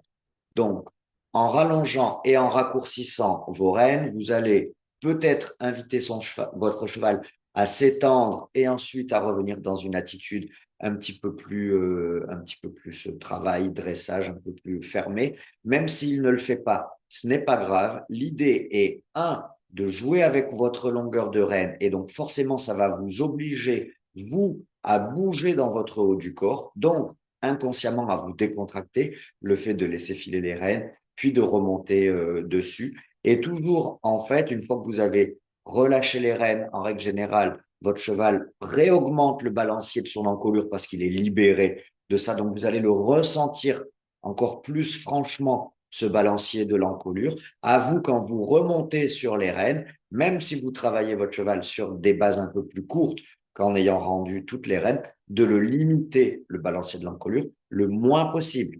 Ça ne veut pas dire de laisser le cheval aussi loin, bas et étendu. Ça veut dire que si votre cheval, on va dire, avance son bout du nez de 5 cm vers l'avant, puis il recule de 5 cm vers l'arrière, et ainsi de suite quand vous le laissez étendu, ben de récupérer vos bases plus courtes, avoir un cheval qui reste plus compact, mais qui malgré tout a cette possibilité de continuer d'avancer son bout du nez de 5 cm, hop, et puis il se remet en place de 5 cm, et puis il avance de 5 cm, et ainsi de suite. Jouez comme ça avec vos longueurs de rêne, ça va permettre à votre cheval, encore une fois, de prendre de l'étendue, et puis de revenir, et puis prendre de l'étendue, et puis revenir. Et vous, de bouger dans votre haut du corps, et ensuite, essayez de conserver cette capacité à accompagner la bouche de votre cheval. Enfin, troisième exercice, un petit jeu un peu ludique. Il y en a plein. Il y en a que personnellement, je vous recommande d'éviter. Par exemple, pour les cavaliers qui ont les mains un peu crispées, même si là on dévie un poil peut-être, on leur dit par exemple, j'avais une cavalière qui avait fait ça il y a quelques années. Elle avait réussi son BPGEPS en Normandie et puis elle coachait sa sœur, pardon, Elle avait toujours besoin de donner un peu l'impression qu'elle savait mieux que tout le monde. Elle était cliente chez nous, en fait. Et du coup, elle avait fait monter sa sœur avec des œufs dans les mains pour que si elle serre trop les œufs, ça casse. Enfin, bon, au bout de 30 secondes, le poney, il avait du jaune d'œuf qui lui dégoulinait partout. Enfin, voilà, c'était sur le principe, sur le papier, sur les réseaux sociaux, ça fait bien, mais en réalité, c'est ridicule. C'est en plus c'est du gaspillage. Bref, non, il y a plus, comment dire. Il y a ludique et moins ridicule. Moi, ce que j'aime bien, c'est je fais tenir des cuillères à soupe à mes cavaliers. Donc, imaginez que donc, en fait, la cuillère à soupe, elle part comme ça, il la tient par le haut. Donc, il y a les rênes, hein, on tient les rênes normalement. Et en fait, on va venir pincer avec notre pouce l'arrière de la cuillère à soupe. Et donc, du coup, bah, la cuillère à soupe est devant nous. Et au-dessus, on met des balles de tennis. Alors, on avait essayé avec des balles de ping-pong, mais en fait, des balles de ping-pong, c'est trop léger. Les cavaliers les font tomber toutes les 30 secondes. Ouais, c'est trop léger pour qu'il y ait ce ressenti et qu'ils soient capables de ne pas, entre guillemets, perdre leur balle toutes les 3 secondes. Donc, avec des balles de tennis, c'était plus pratique. Et donc, du coup, ben, en fait, l'idée, c'est de conserver la capacité à accompagner la bouche du cheval lorsque les rênes sont ajustées. On peut commencer à le faire avec les rênes longues, comme ça, on ne s'occupe pas vraiment de la capacité à vraiment accompagner la bouche du cheval, mais déjà de ne pas être avec des mains qui se baladent dans tous les sens, déjà au pas, évidemment, avec nos balles posées sur nos cuillères. Et donc, bah, du coup, l'idée, c'est que le cavalier se balade pas comme ça. Alors, au pas, c'est à peu près facile. Dès que vous trottez assis ou enlevé, alors là, je vous raconte pas, vous ramassez en tant qu'enseignant, vous ramassez au début les balles toutes les 2 secondes. Donc, dans un premier temps, on va chercher à ce que les cavaliers soient capables de conserver leur balle dans les mains, mais assez vite, il faut basculer avec la deuxième consigne, ajuster les rênes pour être capable de conserver les balles dans les mains, rênes ajustées pour accompagner le mouvement du cheval, parce que sinon vous vous retrouvez avec un peu le même truc, le cavalier qui vient bloquer ici, se durcir pour pas que ses balles tombent, mais sur les rênes lâches, on ne le voit pas trop, mais en oubliant complètement que normalement, il y a des rênes ajustées au bout. L'avantage, par contre, c'est que dès que vous les ajustez, celui qui reste un peu figé comme ça, en fait, c'est le cheval qui vient gesticuler un peu ses mains et du coup, il repère les balles. Donc voilà, ça, c'est vraiment un exercice, c'est un peu rigolo, c'est ludique, vous pouvez vous amuser à faire ça, vous pouvez vous challenger dans l'écurie à faire ça avec votre copine de boxe ou de pâture. C'est sympa. Idéalement, il faut quelqu'un à pied parce que sinon, vous allez descendre toutes les 3 secondes pour ramasser vos balles. Mais ça, c'est vraiment un petit truc tout bête qui va vraiment vous aider à progresser. C'est tout bon pour ça? J'ai en tête ma petite astuce, surtout si vous avez vos rênes, vos doigts toujours un peu, vos mains toujours un petit peu dures. Et ensuite, on termine par les cinq, non, je dis n'importe quoi, par mon cinquième point, les trois fausses bonnes idées. Il y en a une, on en a déjà parlé.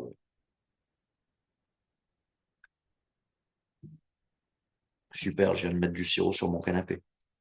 Impeccable. Alors, ma petite astuce, si vous avez le sentiment, donc on dévie peut-être un tout petit peu, mais si vous avez le sentiment que vous avez du mal à avoir la main fixe par rapport à votre cheval pour bien accompagner ses mouvements, parce que vous avez vos mains toujours un peu trop crispées, un peu trop rigides, moi j'ai un truc que j'aime beaucoup, ça m'a beaucoup aidé et je trouve que c'est quelque chose en plus que j'aime bien. C'est une sensation que j'aime bien parce que justement, je trouve que j'ai la main encore plus douce et encore plus légère. C'est le fait de monter avec 2 paires de rênes. Donc, ça sous-entend pas que vous êtes obligé de monter avec des rênes allemandes ou en bride. Moi, bah, ou même avec un releveur, un pédale ou je ne sais quoi. Moi, quand j'ai appris à faire ça, j'étais à la garde pour améliorer ma main, ma qualité de main. En fait, on faisait ça en mettant 2 paires de rênes sur un mort classique, tout simplement. Et du coup, le fait d'avoir, en tout cas pour moi, pour d'autres collègues, je me rappelle qu'ils n'avaient pas le même ressenti et que c'était pire. Mais pour moi, le fait d'avoir un peu plus dans mes mains, un peu plus de présence, un peu plus de matériel dans mes mains, eh bien, du coup, ça me forçait, ça m'invitait à ne pas me crisper parce qu'en fait, sinon, j'avais trop de trucs enfin, j'avais trop de présence dans les mains, si vous voulez. Et si je me figeais dessus, bah, au bout d'un moment, en fait, ça me faisait mal, quoi. Donc, du coup, bah, naturellement, je me figeais pas et je trouvais que j'avais beaucoup plus de relâchement et des mains qui allaient vraiment vers la bouche du cheval. Donc ça aussi, c'est quelque chose que vous pouvez essayer. Moi, c'est quelque chose que j'aime vraiment bien.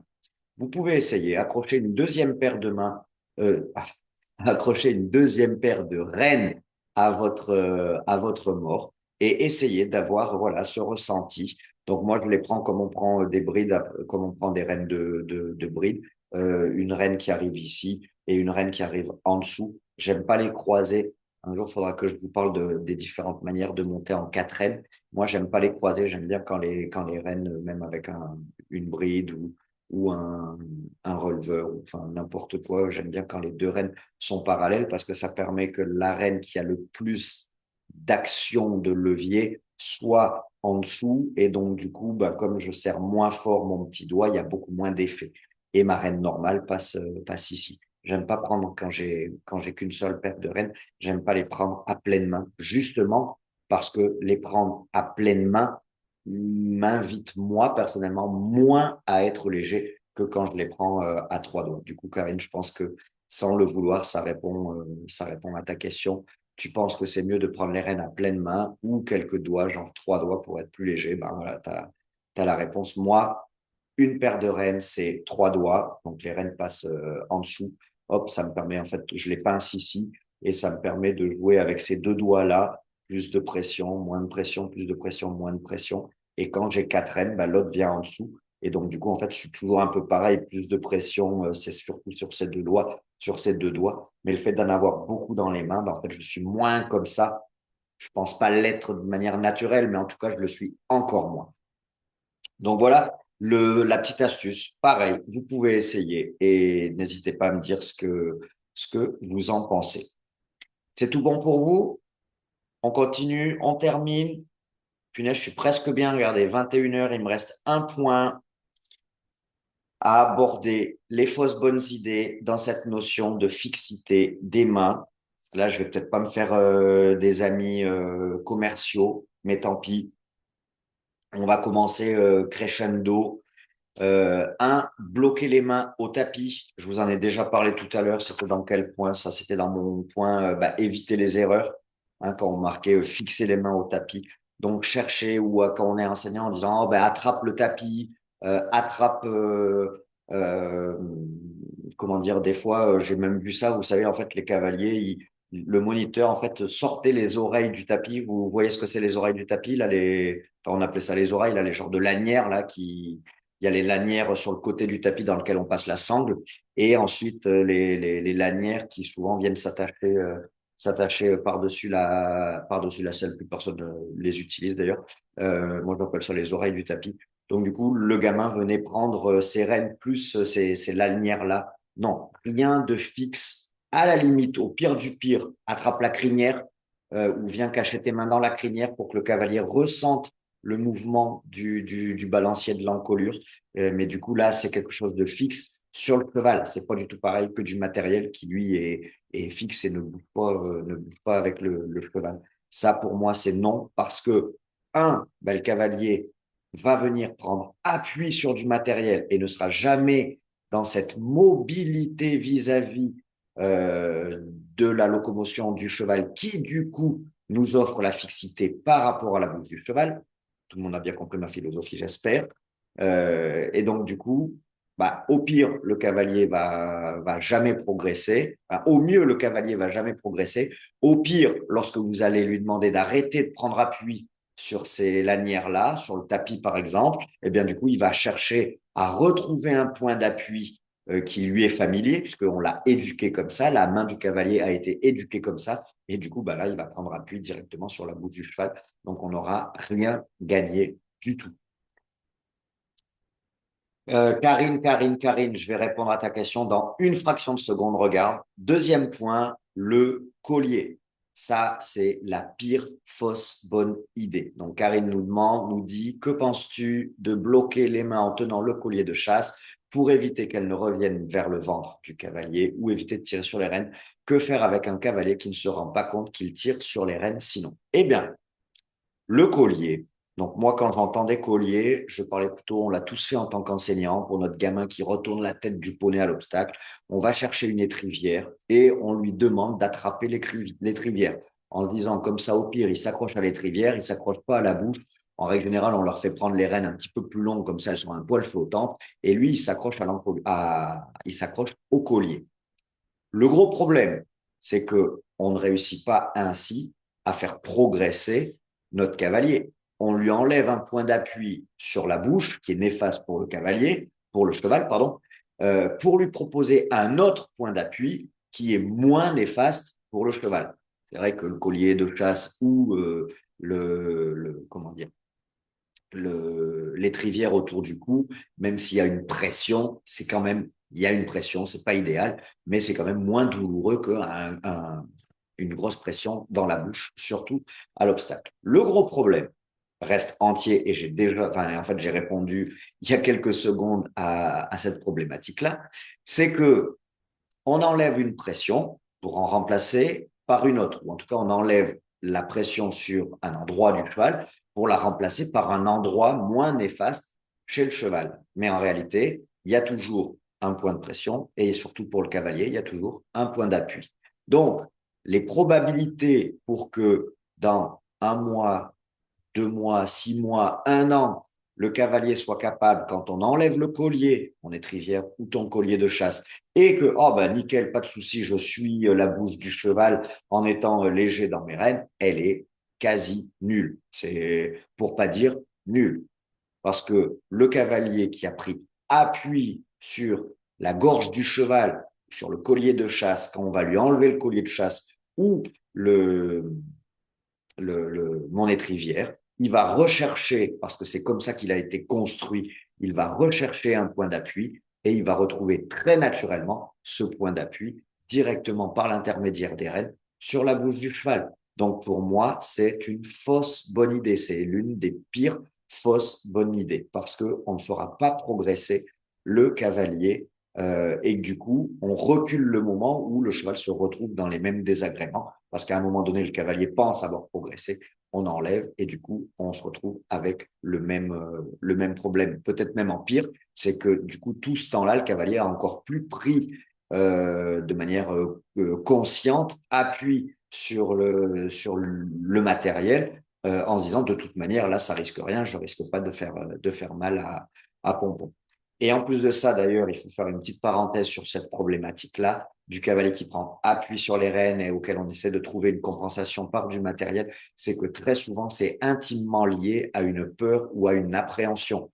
C'est d'ailleurs ce que j'explique dans le programme pour les cavaliers qui s'accrochent à la bouche des chevaux à l'obstacle, c'est qu'on peut utiliser tout le matériel du monde, on peut utiliser toutes les techniques du monde, on peut utiliser toutes les avance tes mains, t'accroches pas à la bouche, enfin tout ce que vous voulez. Si on ne traite pas la source qui très souvent est soit un manque de fonctionnement, un manque de liant, un manque de fonctionnement du cavalier, en l'occurrence à l'obstacle, soit un manque de décontraction parce que le cavalier a des craintes, a des peurs, et donc, du coup, ben, naturellement, viscéralement, c'est un peu notre manière de faire. Tac, on vient s'accrocher à quelque chose, on est comme ça, on est humain. C'est quelque chose sur lequel on doit nous lutter dans plein de domaines pour ne pas le faire, mais c'est naturel. Dès qu'on a peur, hop, hop, on s'accroche. Et donc, du coup, si on ne traite pas ça, on peut mettre tout le matériel du monde, on aura toujours le même problème. Et pour terminer, et c'est là où du coup, quand je dis ça sur les réseaux, je me fais pas forcément trop de copains, tous les matériels qui ont a priori été intelligemment inventés pour nous faire avancer là-dessus, comme par exemple le free jump. Est-ce que quelqu'un sait ce que c'est le free jump? Je vous laisse, hop, ceux qui... Oui, Sabrina. Ok, donc non, je vois Karine Christine aussi, oui. Ok. Alors, Karine, le free jump, c'est on va dire, un peu comme un collier de chasse. Ça a été inventé il y a quelques dizaines d'années maintenant. Ça, nous, on n'est plus tout jeune. Ça a été inventé justement dans l'idée d'aider les cavaliers qui avaient du mal à avoir la main fixe et qui surtout prenaient appui et tirer, comme tu l'écris, justement, leurs mains vers l'arrière, en particulier à l'obstacle. Donc, en fait, imagine un collier de chasse à peu près simple, sur lequel il y a sur les côtés, on va dire à peine plus haut que l'épaule ouais, un peu plus haut que la pointe de l'épaule du cheval, deux genres de la linière plus ou moins élastique et un genre de petits trucs en caoutchouc que tu vas venir prendre dans tes mains. Donc en fait, tu as tes rênes et du coup, tu as un petit truc comme ça et puis il y a une lanière en cuir qui part devant toi ou élastique. Et en fait, toi, tu vas venir agripper ce truc-là. D'accord? Et donc, l'idée, en fait, c'est que quand tu recules tes mains, et ben, du coup, tes mains vont être limitées dans leur capacité à reculer parce que ça va tirer sur cette corde. Et cette corde est reliée au collier de chasse. Donc, en gros, l'idée est exactement le même que quand on mettait le collier ou le collier de chasse quand tu voulais. Sauf qu'ils ont un petit peu amélioré le truc pour, pour d'un point de vue marketing, donner ben, le sentiment que c'était vraiment révolutionnaire parce que effectivement, dans ce cas-là, tu ne peux plus tirer sur la bouche du cheval parce que du coup, tu es limité par tes actions de recul. Mais le problème, et alors ça, je vous en parle en connaissance de cause parce que quand on était en Normandie, on avait un monsieur à l'époque, il avait à peu près 45 ans. Je vous dis ça alors qu'aujourd'hui, c'est moi qui y suis bientôt. Donc, du coup, c'était l'ancien, on l'appelait l'ancien. Il avait un cheval qui sautait pas top top, mais en plus, le pauvre, il lui retournait la tête constamment. Et je lui avais fait acheter ce truc-là, convaincu à l'époque que c'était génial. Et franchement, oui, on avait bien réglé. Il montait avec des rênes plus longues. Et en fait, effectivement, sur chaque saut, si vous voulez, le monsieur sur chaque saut, en fait, au lieu, par crainte, hein, en réalité, au lieu de se propulser vers l'avant et d'aller dans le sens du cheval, dans le sens du mouvement vers l'obstacle, au moment où le cheval frappait, lui, en fait, il se soulevait un peu vers l'arrière comme ça. Vous voyez ce que je veux dire? Et tout, au lieu d'accompagner les sauts, ouais, il se soulevait en étant un petit peu vers l'arrière et du coup, le cheval l'emmenait comme ça vers l'avant et lui était un petit peu propulsé vers l'arrière. Donc, c'est vrai que mécaniquement parlant, il ne s'agrippait plus à la bouche du cheval, il ne gênait plus, ou en tout cas beaucoup moins son cheval parce qu'il lui retournait plus la tête. Mais concrètement, on a eu ce monsieur aux écuries pendant 3 ans. On n'a jamais pu lui enlever. On n'a jamais pu lui enlever parce que bah, dès qu'il essayait de l'enlever, même sur un saut, bah, du coup en fait il refaisait ça puisqu'il avait pris, enfin il avait déjà cette mauvaise habitude là. Et au final, malheureusement, on l'a alimenté, ce défaut-là, on l'a alimenté en le déculpabilisant notamment de le faire parce qu'il y avait le free jump. Et du coup, en tout cas avec nous, il a jamais pu l'enlever. Donc, pour moi, ça, ce sont des outils qui, effectivement, rendent du confort instantanément aux chevaux, mais qui ne font pas progresser les cavaliers. Et donc, malheureusement, bah, soit on accepte l'idée de se dire, bon, bah, c'est une fatalité, je monterai toujours comme ça, alors bah, autant que je le mette parce qu'au moins Pompon, lui, il y est pour rien. Soit on prend les choses à bras le corps, on travaille notre position, on travaille notre mental, surtout si c'est un obstacle, et on va dans le sens du cheval et on s'agrippe plus sur la bouche de notre cheval. Donc voilà un peu moi tout ce que j'avais à vous dire ce soir pour ce sujet-là, qui est assez simple hein, en définitive, même s'il y a beaucoup de choses à dire, il y a toujours beaucoup de choses à dire. Je voulais terminer, avant de répondre à quelques questions s'il y en a sur ce sujet, hein, évidemment, que malgré tout, il ne faut pas non plus oublier, vous savez que très souvent, notamment sur les réseaux, ça fait très bien, c'est Instagrammable de dire tout est toujours la faute du cavalier, les chevaux, c'est jamais leur faute. Il n'y a pas de mauvais chevaux, il y a que des mauvais cavaliers et blablabli et blablabla. Des mauvais cavaliers, on en a tous connus. Des mauvais chevaux, en fonction de ce qu'on leur demande de faire, on en a tous connus aussi. Aller demander à un de mes chevaux de concours de faire du débardage, bah, le tronc d'arbre, il restera encore en haut de la montagne. Hein. Donc, à un moment donné, il faut appeler un chat un chat. Pour autant, donc, enfin, et du coup, tout ça, c'est évidemment en lien avec la décontraction et la légèreté du cheval. Donc, cette fameuse notion de contact. Parce que on m'enlèvera pas de l'idée qu'il est très difficile pour nous d'accompagner de manière souple, décontractée, déliée et avec vraiment cette permanence de l'attention. Et quand je dis de l'attention, c'est de la tension des rênes de 0,0001 gramme à ce qui nous plaît, nous, ce qui vous plaît, vous. Chacun met le curseur où il le désire. Et bien, du coup, pour permettre cette permanence-là, évidemment, il ne faut pas d'à-coup, ni de notre part, mais ni de notre cheval.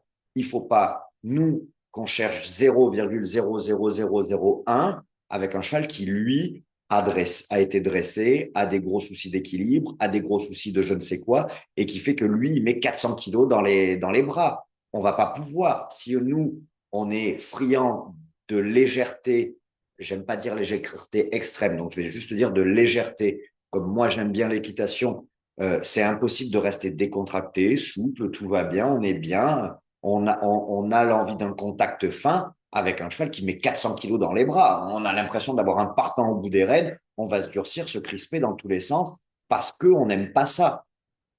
Il faut qu'on trouve des solutions pour qu'il s'allège dans ces cas-là. Mais vous voyez ce que je veux dire. Le cheval qui bat à la main constamment, c'est peut-être de la faute du cavalier, mais peut-être pas. Il y a plein de raisons qui font qu'un cheval bat de la main. Le cheval qui lâche complètement la main vers l'arrière ou vers le haut, c'est extrêmement plus compliqué à accompagner qu'un cheval qui est juste posé sur son mort dans la tension de rêne que nous avons décidé d'instaurer. Donc ça, c'est quelque chose de très, très important parce que on peut toute notre vie essayer de régler un problème qui n'est pas le bon. Est-ce qu'on a un problème de fixité de main aujourd'hui ou est-ce qu'aujourd'hui, on a un problème de fixité de main parce c'est notre couple, cheval-cavalier, a un problème de contact. Contact qui n'est pas voulu, souhaité, agréable pour le cavalier ou pour le cheval. Et ça, c'est quelque chose de très, très important parce que sinon, bah, encore une fois, vous pouvez lutter toute votre vie contre un problème qui en réalité n'est pas le bon.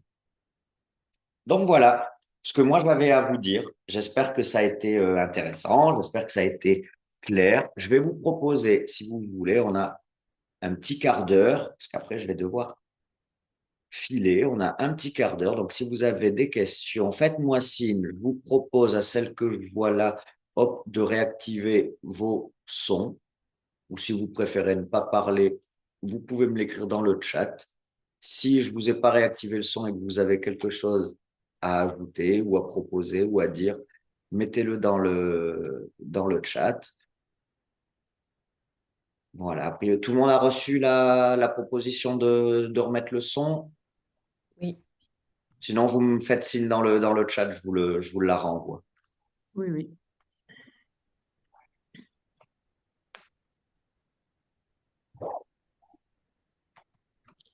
Hop. Allez, n'hésitez pas, hein, si vous avez une question ou deux, ou alors vous pouvez simplement prendre la parole pour me dire que c'était super clair. Moi, ça m'a bien plu ce que tu nous as raconté, Simon, comme les fois précédentes. C'est gentil, merci beaucoup. C'est très clair. Et j'ai plein de questions, mais bon, j'en ai déjà posé deux. Je vais pas monopoliser le. Bah écoute, vas-y, en attendant que quelqu'un d'autre, parce que sinon du coup on va faire soit encore un monologue, soit comment on appelle un dialogue où personne parle? Est-ce que quelqu'un a un dialogue où il y a une personne qui parle, c'est un monologue, mais sinon Oui, ça c'est va ça, être un peu oui. silencieux. Bah, mo- moi, malheureusement, alors je sais pas si on m'entend bien parce que je suis hyper malade, en plus du fait que j'ai perdu Internet avec la tempête et que là je suis sur un vieux modem 4G, donc bon, je sais pas si ça passe ou pas. On t'entend. Ah bon, malheureusement, tu m'as conforté dans l'idée que, en effet, mon problème de fixité des mains au trot, puisqu'en fait je ne les qu'au trop. Enfin, je dis que je ne les qu'au trop parce que les juges ne disent que je ne les qu'au trop. Donc voilà, je les crois. Bah, vient en effet du fait que mon cheval s'appuie au trot et pas au galop. Au galop, il est léger, il est rond et du coup, bah, c'est un cercle vertueux, pardon. Et alors qu'au trot, alors il s'appuie, mais j'ai fini par analyser un petit peu le truc là, en travaillant justement les transitions montantes et descendantes, comme lors des sessions précédentes. En fait, c'est pas de la mauvaise volonté de sa part, c'est pas pour mal faire, c'est qu'il demande à descendre plus. Encore, j'ai envie de dire encore plus, parce que quand même, tu es bien d'accord que je lui laisse un cadre qui est déjà grand, et lui laisser un cadre grand, c'est pas lui permettre de s'ouvrir parce qu'il n'a pas envie de s'ouvrir, c'est lui permettre de descendre.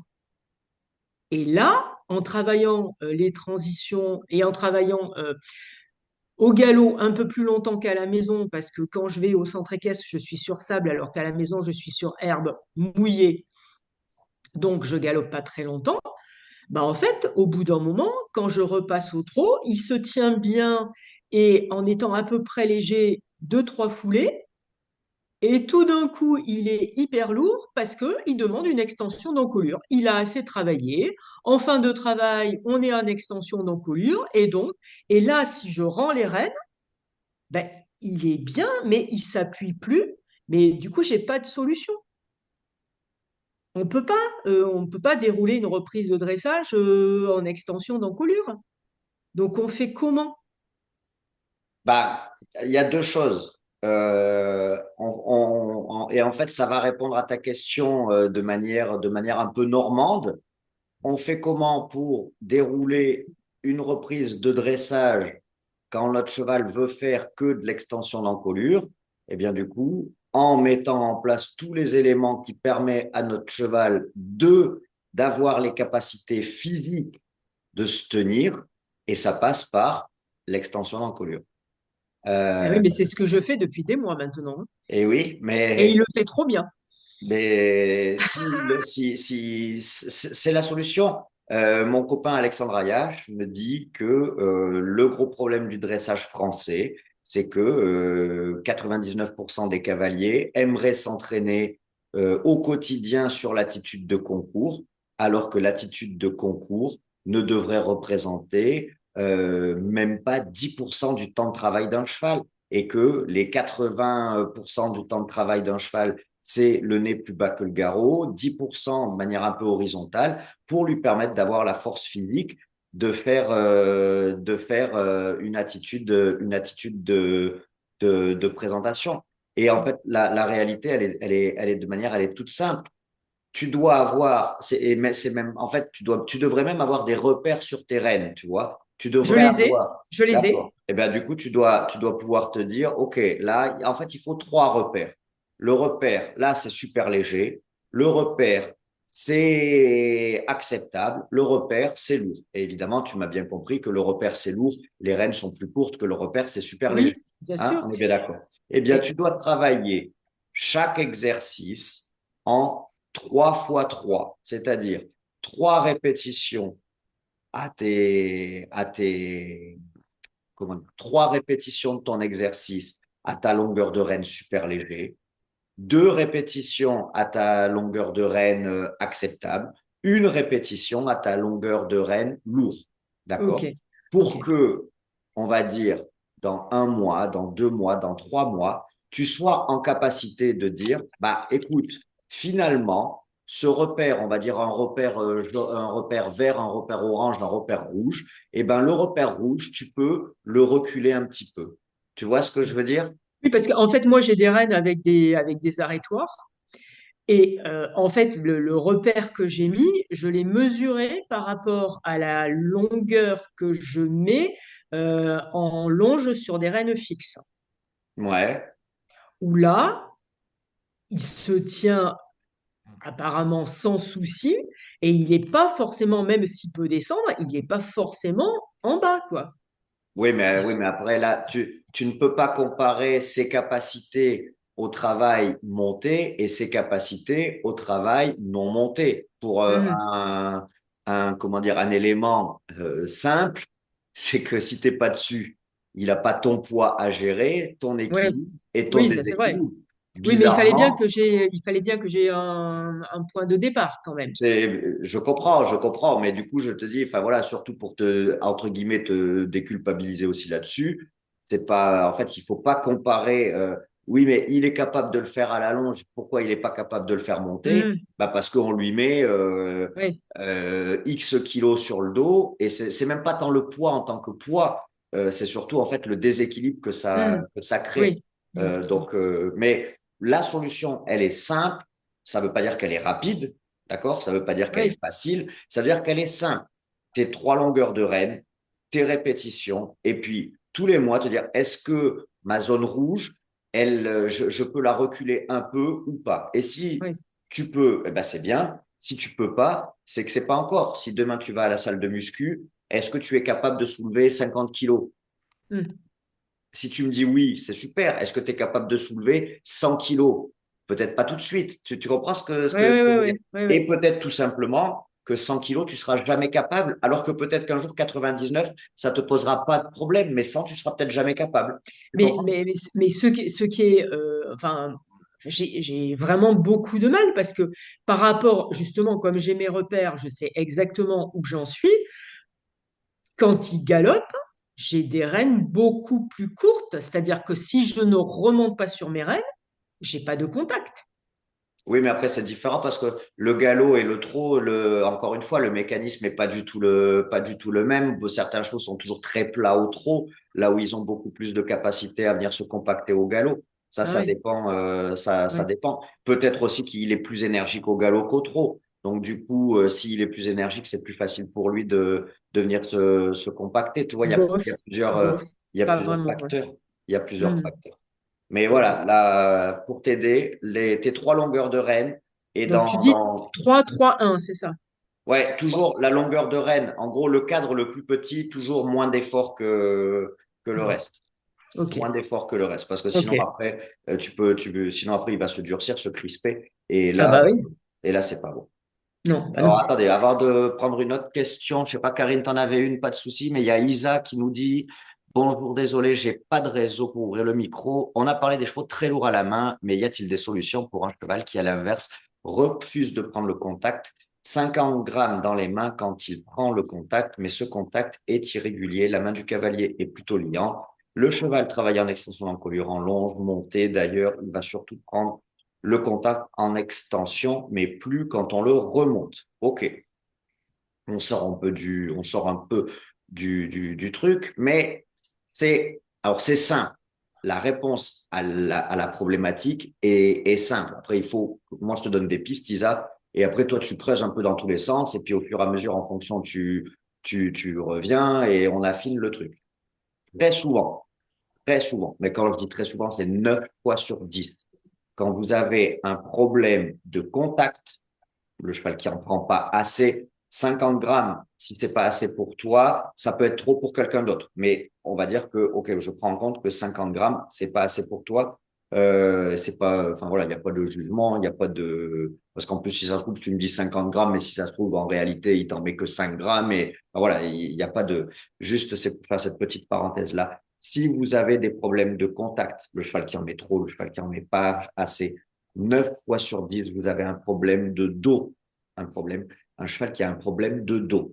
Très souvent, très souvent. Là encore, moi, je vous balance toutes les pistes.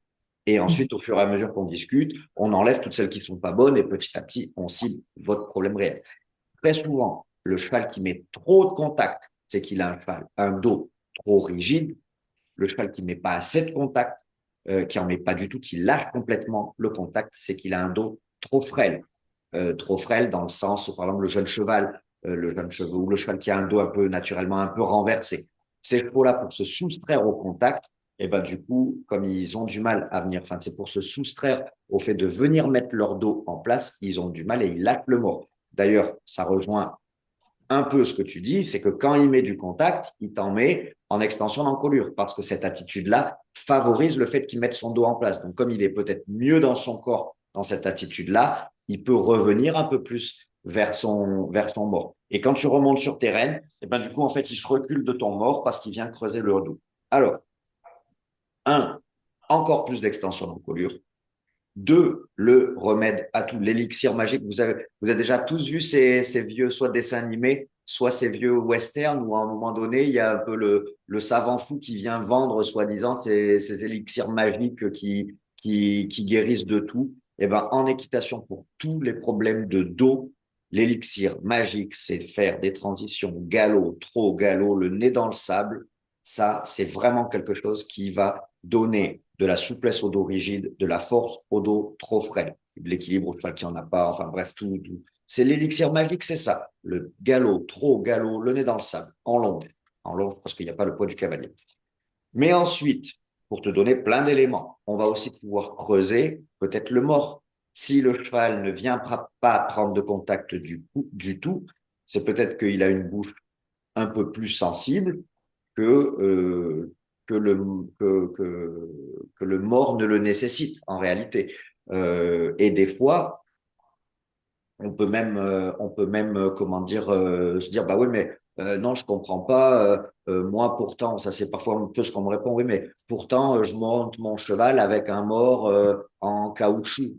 Peut-être, mais si le mors en caoutchouc reste encore trop dur enfin trop dur, trop efficace pour la sensibilité de ton cheval, eh ben, il faut que tu ailles encore vers autre chose. Ça peut être trop dur dans le sens trop gros, trop petit, trop fin, trop épais, pas la bonne texture, pas le bon, comment dire, peut-être, je sais pas du tout, tu me l'as pas dit, il faudrait d'ailleurs que tu me dises, mais par exemple, si c'est un mort avec un effet de levier, ben, du coup, il faut pas mettre un effet de levier, et ainsi de suite, et ainsi de suite, et ainsi de suite. Il y a plein de paramètres du mort qui pourraient être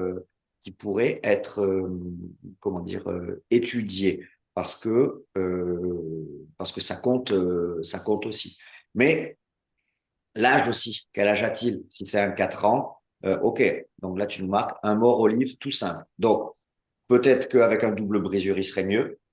Peut-être qu'avec un mort droit, il serait mieux. Peut-être qu'avec un mort olive tout simple, recouvert de cuir, ou en caoutchouc, ou en résine. Voilà, il y a.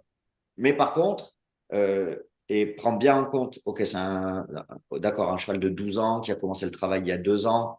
Donc, ouais, voilà, bon, c'est un jeune cheval dans le travail en tout cas. Donc, peut-être une faiblesse du dos s'il a jamais trop travaillé. Bon, ça corrobore quand même un peu ce que je raconte. Mais par contre, prends bien en compte, hein, Isa, l'ordre dans lequel j'ai défini En fait, quand on parle d'un problème, j'essaie de vous donner des solutions un peu comme un oignon. Vous voyez, il y a plein comment dire, Pelure, des euh, pelures. oui, il y a plein de pelures de couches en fait à éplucher au fur et à mesure. Mais j'essaie toujours de vous donner les couches à éplucher dans le bon ordre. C'est-à-dire, commence pas demain par le mort alors que tu ne le travailles plus en extension d'encolure ou enfin ouais, bon, tu m'as compris, tu le faisais déjà, mais vous voyez un peu ce que je veux dire, c'est vraiment, on prend les choses dans l'ordre, parce que si demain tu changes le mort et qu'il n'y a rien qui change, ben, tu pourras pas dire, ouais, mais Simon, il m'a dit que non, moi j'avais commencé par d'abord plus vers le bas, on voit comment il fonctionne encore plus vers le bas, plus souvent, plus longtemps, galop, trop galop, vers le bas, et là-dessus, on peut dire, ok, ben, j'essaye en licol, comment est-ce qu'il fonctionne en licol, parce que le licol, ça va lui permettre déjà de ne pas se resserrer comme ça. Moi, j'avais un peu le problème avec Lipton en début de formation, quand je l'ai eu il y a 1 an, enfin, il avait 4 ans. Mais du coup, il se mettait tout le temps un petit peu comme ça. Alors, c'était super agréable. Les rênes, j'avais 0 gramme, presque elle était comme ça, puis il était comme. Mais du coup, il était jamais au bout, c'était pas bien. Et en fait, le simple fait de le longer en licol, où il ouvre de lui-même son angle-tête en colure, ça l'a bien aidé. Et maintenant qu'il a pris de la force et de la tonicité dans le dos, j'ai beaucoup moins de problèmes. Et pour autant, je suis avec lui sur un mort extrêmement doux parce que sinon, il vient se mettre un peu dedans. Bah, tu vois, en licol, il y a les mêmes soucis. En side, pareil. Donc, c'est pas compliqué. Problème de dos. Donc là, enfin, problème de dos. Tu peux faire aussi un check-up avec le veto. Hein, pourquoi est-ce que. Mais problème de ligne du dessus. Donc, ça peut être simplement manque de muscle, de tonicité de la ligne du dessus. Ou ça peut être un peu plus, un peu plus. Mais si tu as les mêmes problèmes en licol, c'est que du coup, c'est pas forcément ni un problème de main, ni un problème de bras. Voilà. Bon, on avance quand même pas mal sur l'horaire. Et oui, le travail vers le bas, il n'y a que ça de vrai, il n'y a que ça de vrai, il n'y a que ça de vrai. Toute votre vie, il n'y a que ça de vrai. Si vous voulez les avoir grands devant, haut comme à la télé, le nez par terre, le nez par terre, le nez par terre. Il n'y a que ça de vrai, il n'y a que ça de vrai, il n'y a que ça de vrai. Et si on dira, ah ben oui, mais quand je le remonte, il quand je le remonte, il n'est pas prêt à être remonté, c'est tout. Et il y en a certains, ils le seront peut-être jamais. Mais si vous les remontez et qu'ils sont pas prêts, au mieux, vous aurez 400 kilos dans les bras et au pire, vous leur creuserez le dos. Donc, Hmm. Ok. il Bon. y a pas de secret, sinon ça serait trop facile. Ça serait trop Hmm. facile. Sinon, on ferait tous un petit peu les extrêmes de l'école de légèreté, là, en sonnant un peu le mort dans la bouche. Ils se tiennent comme ça, ils ont peur du mort, mais c'est pas de l'équilibre, ça. Ils ont le dos à l'envers. C'est jouable sur des chevaux extrêmement puissants dans la ligne du dessus, comme tous les chevaux un petit peu espagnols, parce qu'ils sont très, très courts naturellement. Ou si mécaniquement parlant, on remonte devant, on abaisse derrière, mais tous nos chevaux français, tous nos chevaux de sport, qui ont beaucoup moins de cette capacité à se rassembler, si on leur remonte la tête, on leur creuse le dos quasiment à chaque fois. Il faut leur assouplir le dos, leur étirer le dos pour qu'ils soient capables de le ployer. Et quand ils sont capables de le ployer, là, ils pourront eux-mêmes se remonter. Voilà, voilà. Karine, tu avais une question? Tu as eu Oui, la gentillesse tout à l'heure de dire que tu laissais la parole aux autres, alors on va terminer avec toi. merci. Moi, j'ai un espagnol, justement, et il me fait les misères en ce moment. Et franchement, je suis au bout de ma vie avec mon cheval, mais je ne perds pas espoir. J'écoute tes vidéos là très attentivement et je cherche. Alors, la question que j'ai, parce que je ne vais pas tout poser là maintenant, mais la question que j'ai, c'est est-ce que toi, tu pourrais me conseiller une de tes vidéos qui pourrait le plus m'aider? Actuellement, je m'accroche malheureusement sur la bouche parce que j'ai peur, parce que dès que je fais quelque chose, il part à fond. Euh, donc, j'ai ce gros défaut de m'accrocher sur sa bouche. Quand je me détends trop, du coup, je contrôle plus rien. Donc, je n'arrive pas à trouver le bon équilibre. Il y a quelques temps, tout allait très bien. J'ai fait des concours de dressage où ça s'est très bien passé. Voilà. Et là, je suis en période où vraiment c'est compliqué. Donc, voilà, je cherche. Si toi, tu as une de tes vidéos qui est faite, j'en ai déjà vu Ben, pas mal, mais il y en a peut-être une en particulier. ouais, alors non, enfin oui, mais non, parce que de ce que tu m'expliques, en fait, le problème, et là-dessus, il y a des gens bien plus qualifiés que moi qui expliquent les choses bien mieux que moi, comme Andy Booth, par exemple. On peut pas traiter une conséquence et Ouais. espérer que ça fonctionne. On est obligé de traiter une cause. Quand tu Alors, me dis, excuse-moi, je te ouais, coupe juste la parole 30 secondes parce que j'ai fait un stage chez Andy Booth oui, non, mais alors, en juillet dernier. Et non, mais juste, et donc je comprends ce que tu dis quand le problème n'est pas le problème, etc. ouais. Je vois bien, voilà. Donc là, de ce que tu nous expliques, c'est toi qui l'a dit, hein, donc moi je prends en compte ce que tu me dis. Tu t'accroches à la bouche parce qu'il est chaud, il est ci, il est ça. Demain, Ça tu fait montes peur, pompon, le cheval de club, tu as plus défauts. sûrement. Donc, c'est que tu n'as pas ce défaut. Tu vois ce que je veux Ouais. dire. Donc, demain, je peux te donner toutes les vidéos du monde. Si tu t'accroches à la bouche parce qu'il est chaud, eh ben, en fait, il faut que je te trouve une vidéo pour qu'il soit au contrôle. S'il est calme et au contrôle, tu t'accroches plus à la bouche et on a résolu le problème. Tu vois ce que je veux dire. Donc, maintenant, enfin, est-ce que tu sais pourquoi il est chaud? Est-ce que tu sais pourquoi il t'embarque? Est-ce que tu as une idée? Ou est-ce qu'on en parle de manière, je fais à mon idée et je te propose une solution et on en reparle la semaine prochaine, par exemple? Bah oui, oui, j'ai une idée, celle de ma coach, qui me dit que c'est parce que justement je m'accroche trop et que je tire vers le bas et que je fais n'importe quoi avec mes mains, etc. Donc ça, c'est sa version. Et donc je suis très curieuse d'écouter ton Bah, conseil. après, encore une fois, hein, Non, sans critiquer, attention, je ne voilà, oui, critique oui, pas. tout à Voilà. fait. Enfin, c'est ce que Ouais. j'allais dire. Moi, chacun a sa vision. Maintenant, à moins que, tu vois, ce soit un cheval extrêmement nerveux, capable de s'énerver si il comprend pas ce que tu lui demandes et tout. Moi, demain, on va dire que je t'ai jamais vu à cheval en réel. Tu montes sur un de mes chevaux, même mon 4 ans. Tu montes, en parlant vulgairement, comme un pimpin, tu t'accroches à sa bouche, bah, il s'arrête, puisque tu t'accroches à sa bouche. Non, moi, il fuit. Piou, à Tu fond. vois ce que je veux dire? Donc, s'il fuit, c'est pas parce que tu t'approches à sa bouche. À mon avis, tu t'approches à sa bouche parce qu'il fuit. Mm. Tu vois ce que je veux dire? Donc, pourquoi il fuit? Je sais pas. Est-ce que c'est parce qu'en ce moment il est chaud, en ce moment il est coquin, même si il faut pas dire ça parce que c'est pas vrai. Les chevaux, ils sont. Alors ça, d'ailleurs, c'est un débat qu'il faudrait qu'on ait un jour. Les chevaux, ils sont capables de comprendre ce qu'on leur apprend, Oui. d'anticiper ce qu'on va leur demander, mais pas assez intelligent pour faire telle ou telle chose.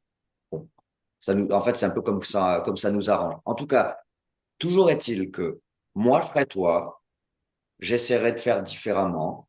Est-ce que tu pourrais essayer, par exemple, pendant une semaine, tu vas le monter combien de fois par semaine? 5 ou 5 fois minimum. D'accord. Tu le longes avant, Non, pas toujours. Des fois, tu je le fais une mets en, séance où je fais que de le longer. Ça arrive. d'accord. Tu le mets en liberté, il vit en paddock, il vit au box. Il dort en boxe et il est en paddock la journée. D'accord, comme le mien, très bien. Eh ben, moi, je te dis, jusqu'à la semaine prochaine, tu y vas, tu le longes systématiquement, tu le longes avant. Alors, je te dis pas, attention, hein, on est bien d'accord que j'ai absolument pas dit, longe-le en le faisant galoper pendant 2 heures avant de monter dessus. Hein, c'est pas du tout ce que j'ai dit. Mm. Mais disons que tu lui fais une séance de longe normale, tu fais ta séance de longe normale, tu travailles au pas, au trot, au galop, tes transitions galop, trot, galop, machin et tout. Et ensuite, quand tu le montes, bah, par exemple lundi ou demain, quand tu le montes, c'est pour faire 5 minutes, 5-6 minutes. Tu fais deux transitions au trot, un départ au galop. Tu vois comment il est. Et au fur et à mesure de la semaine, tu vas pouvoir te dire, bah tiens, là, je fais 5 minutes de moins à la longe pour faire 5 minutes de plus montée. D'accord? Le truc, c'est juste de pouvoir dire, est-ce que en lui permettant de se défouler, s'il en a envie, derrière, quand je monte dessus, il est plus disponible. Parce que ça a fait rire toute la semaine, j'ai fait rire mes élèves BP. Toutes les grandes philosophies. Oui, mais si ton cheval il fait l'andouille, c'est parce que du coup, il n'a pas les 3 F. Alors du coup, moi, j'appelle ça les 3 F. Feed, foot et fous-toi de ma gueule, tu sais. Non, non, faut Ouais. arrêter les chevaux qui ont du sang, les chevaux de sport. On parle pas de Pompon qui vit dans 4 hectares et qui galope toute la journée parce que quand il arrive en cours, il est cuit bouilli. Bah, moi, mon 4 ans, il a les mêmes conditions que le tien. À 7 heures du matin, il est mis au paddock toute la journée il le rentre à 19 heures. Les soigneurs, ils les rentrent les chevaux à 19 heures. Donc, il est toute la journée dehors. Plus je le monte, ou en tout cas, on va dire, il est en exercice tous les jours. Donc, soit je le monte, soit je le longe, soit juste je le mets au manège parce qu'en fait, tous les gens me tombent dessus parce que je fais que des vidéos au manège. Mais en fait, je fais que des vidéos parce que quand je m'en occupe, je le lâche au manège, on joue avec le ballon, on fait des trucs. Pour faire ça dans la pâture, c'est galère. En plus, il pleut comme pas possible. Enfin, c'est plein de bouillasse et tout. Mais tout ça pour te dire que malgré ces conditions de vie, moi, samedi, dimanche, je le monte jamais. Il est toujours en repos, donc il est que en liberté samedi, dimanche. Mais ça me viendrait absolument pas à l'idée de mettre la selle le lundi. Et c'est un dragon, c'est un dragon. Alors, bien sûr que je serais comme toi à me raccrocher sur les rênes, parce que lui, il veut soit monter en l'air, soit partir en avant. Tu comprends ce que je veux dire? Donc, moi, le lundi, je le mets en liberté.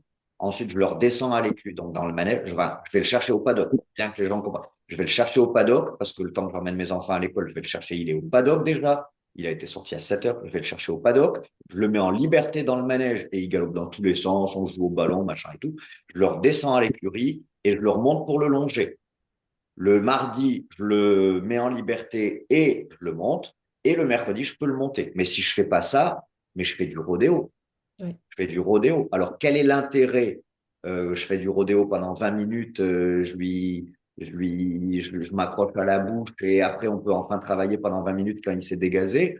Ou bah, je lui donne cette possibilité-là. Parce que quand on dit non, c'est pas vrai, les chevaux n'ont pas besoin de se dégazer, bien sûr que non. Les gros chevaux de club qui n'ont pas de sang, qui n'ont pas Oui. d'énergie, bien sûr que non. Mais le problème, c'est qu'aujourd'hui, et notamment sur les réseaux, les gens qui n'ont absolument aucune connaissance de ce que c'est qu'un cheval qui a du sang se permettent sur les réseaux de nous culpabiliser parce que, en plus de ça, la plupart du temps, ce sont des jeunes filles qui montent qu'en club, des chevaux qui ont plus d'énergie. Donc, non, un cheval qui a du sang, un cheval qui a de l'énergie, on a acheté, d'ailleurs, je vous l'ai j'ai mis 2, 3 photos, 2, 3 vidéos. On a acheté un nouveau cheval là pour la formation BP, un genre d'espagnol magnifique, gris là. Est-ce que quelqu'un a vu une photo ou deux de Oui, oui, T'as oui, vu, Christine? Eh ben, oui, oui. Bah ouais. écoutez-moi bien, ce cheval-là, on peut même pas encore galoper avec, monter. Ouais. Il a une énergie. Déjà, je n'ai jamais vu un Espagnol avec autant d'amplitude au galop. Il doit avoir des foulées de 6 mètres. Et en fait, Mais même mes élèves BP, et pourtant on met que les confirmés dessus, elle dit, mais en fait, je peux pas galoper, j'ai peur, il va à une vitesse. Et pourtant, il vit dehors et ainsi de suite, tu vois. Donc non, ça, c'est des légendes que tous les chevaux. Alors, Andy, moi, j'adore Andy ce qu'il fait. Je le trouve presque meilleur commercial Oui. que Mm. préparateur de chevaux, machin et tout, parce qu'il nous montre que ces trucs avec ces deux Alezans qui ont 50 ans, 50 ans, et quand on les voit bouger, on dirait qu'ils en ont 500. Après, ce qu'il fait, c'est fabuleux et j'adore, hein. J'adore, j'adore, j'adore. Mais moi, des fois, j'ai vraiment envie de dire, OK, montre-nous sur un cheval de 3 ans, de 5 ans, Oui. bourré d'énergie. Ouais. Et Ouais. ça marcherait parce que Ouais. sa méthode est bonne. Mais Ouais. c'est pas du jour au lendemain. Et d'ailleurs, pour illustrer ce que tu dis, moi, quand j'ai fait mon stage, on a tout fait le travail à pied, etc. Puis après, quand on a fait le travail monté, la fille enfin, qui nous donnait les cours, donc formée Andy, elle nous disait, elle m'a dit à moi, non, non, toi, je te laisse pas en école dans Mais la carrière. Ah non, tu elle m'étonnes. m'a Alors, dit, tu non, vois, non, je te laisse pas. ça me fait sourire parce que ça me rappelle, il y a une année, quand on était en Normandie, on avait été invité à un rassemblement à Saint-Lô des éleveurs qui présentaient en fait leurs 3 ans, leurs jeunes chevaux de 3 ans en liberté. Et chaque année, en fait, le syndicat des éleveurs organisait un truc de ce genre-là. Et donc, on était invité le matin, ils nous montraient les chevaux en main, machin et tout. L'après-midi, ils les faisaient sauter en liberté. Et entre midi et deux, ça faisait un petit peu, ça se voulait un peu guinder entre midi et deux. Il y avait le genre de restaurant dans le manège de Saint-Lô. Et pendant qu'on mangeait entre midi et deux, il y avait toujours une animation. Et une année, ils avaient invité une jeune femme, sans nul doute très, très compétente dans cette équitation éthologique. Et donc, du coup, le premier jour, c'était sur samedi dimanche, donc le premier jour, elle vient avec son cheval, un cheval qui était super bien mis dans tout un peu ce que présente et ce que fait avec un cheval Andy, tu vois. Donc, je mets le licol, j'appuie un peu là, il baisse la tête, je fais ci, je fais Mhm. ça, machin et tout. Et puis, t'imagines bien, à un moment donné, évidemment, ça a déraillé. Tous les anciens éleveurs, machin et tout, et qui commencent un peu à se moquer, à machin. Puis, à un moment donné, il y en a un qui lui lance, mais gentiment, poliment, qui lui lance, oui, mais avec nos chevaux de sport, parce que du coup, en fait, elle était arrivée à dire, il n'y a pas besoin, avec de l'éducation, il n'y a pas besoin d'avoir le chiffonnet, le machin, le bidule. Et donc, du coup, il y en a un qui lui dit, ah, c'était bien genre, enfin, il n'a pas dit comme ça, mais en gros, c'était t'es bien gentil, mais avec un 3 ans qui fait 500 kilos, qui est encore entier, le petit licol éthologique, on va pas aller bien loin. Donc, il lui a lancé le défi d'essayer le lendemain la même chose avec un de ses chevaux. Évidemment, ça n'a pas loupé. Au bout de 3 minutes, le lendemain, le cheval, il se barrait. Il était en liberté. En fait, il lui a échappé dans le manège parce qu'il était chaud bouillant. Et là, tu as tous les anciens qui se lèvent, puis tu sais, qui lui disent, dis-lui que c'est un mycoléthologique, dis-lui que c'est un mycoléthologique. Voilà, bon, c'était la petite vanne que je me réserve à chaque fois. Genre, ça, j'en parle jamais sur les réseaux parce que je vais me faire ouvrir en deux si je dis ça.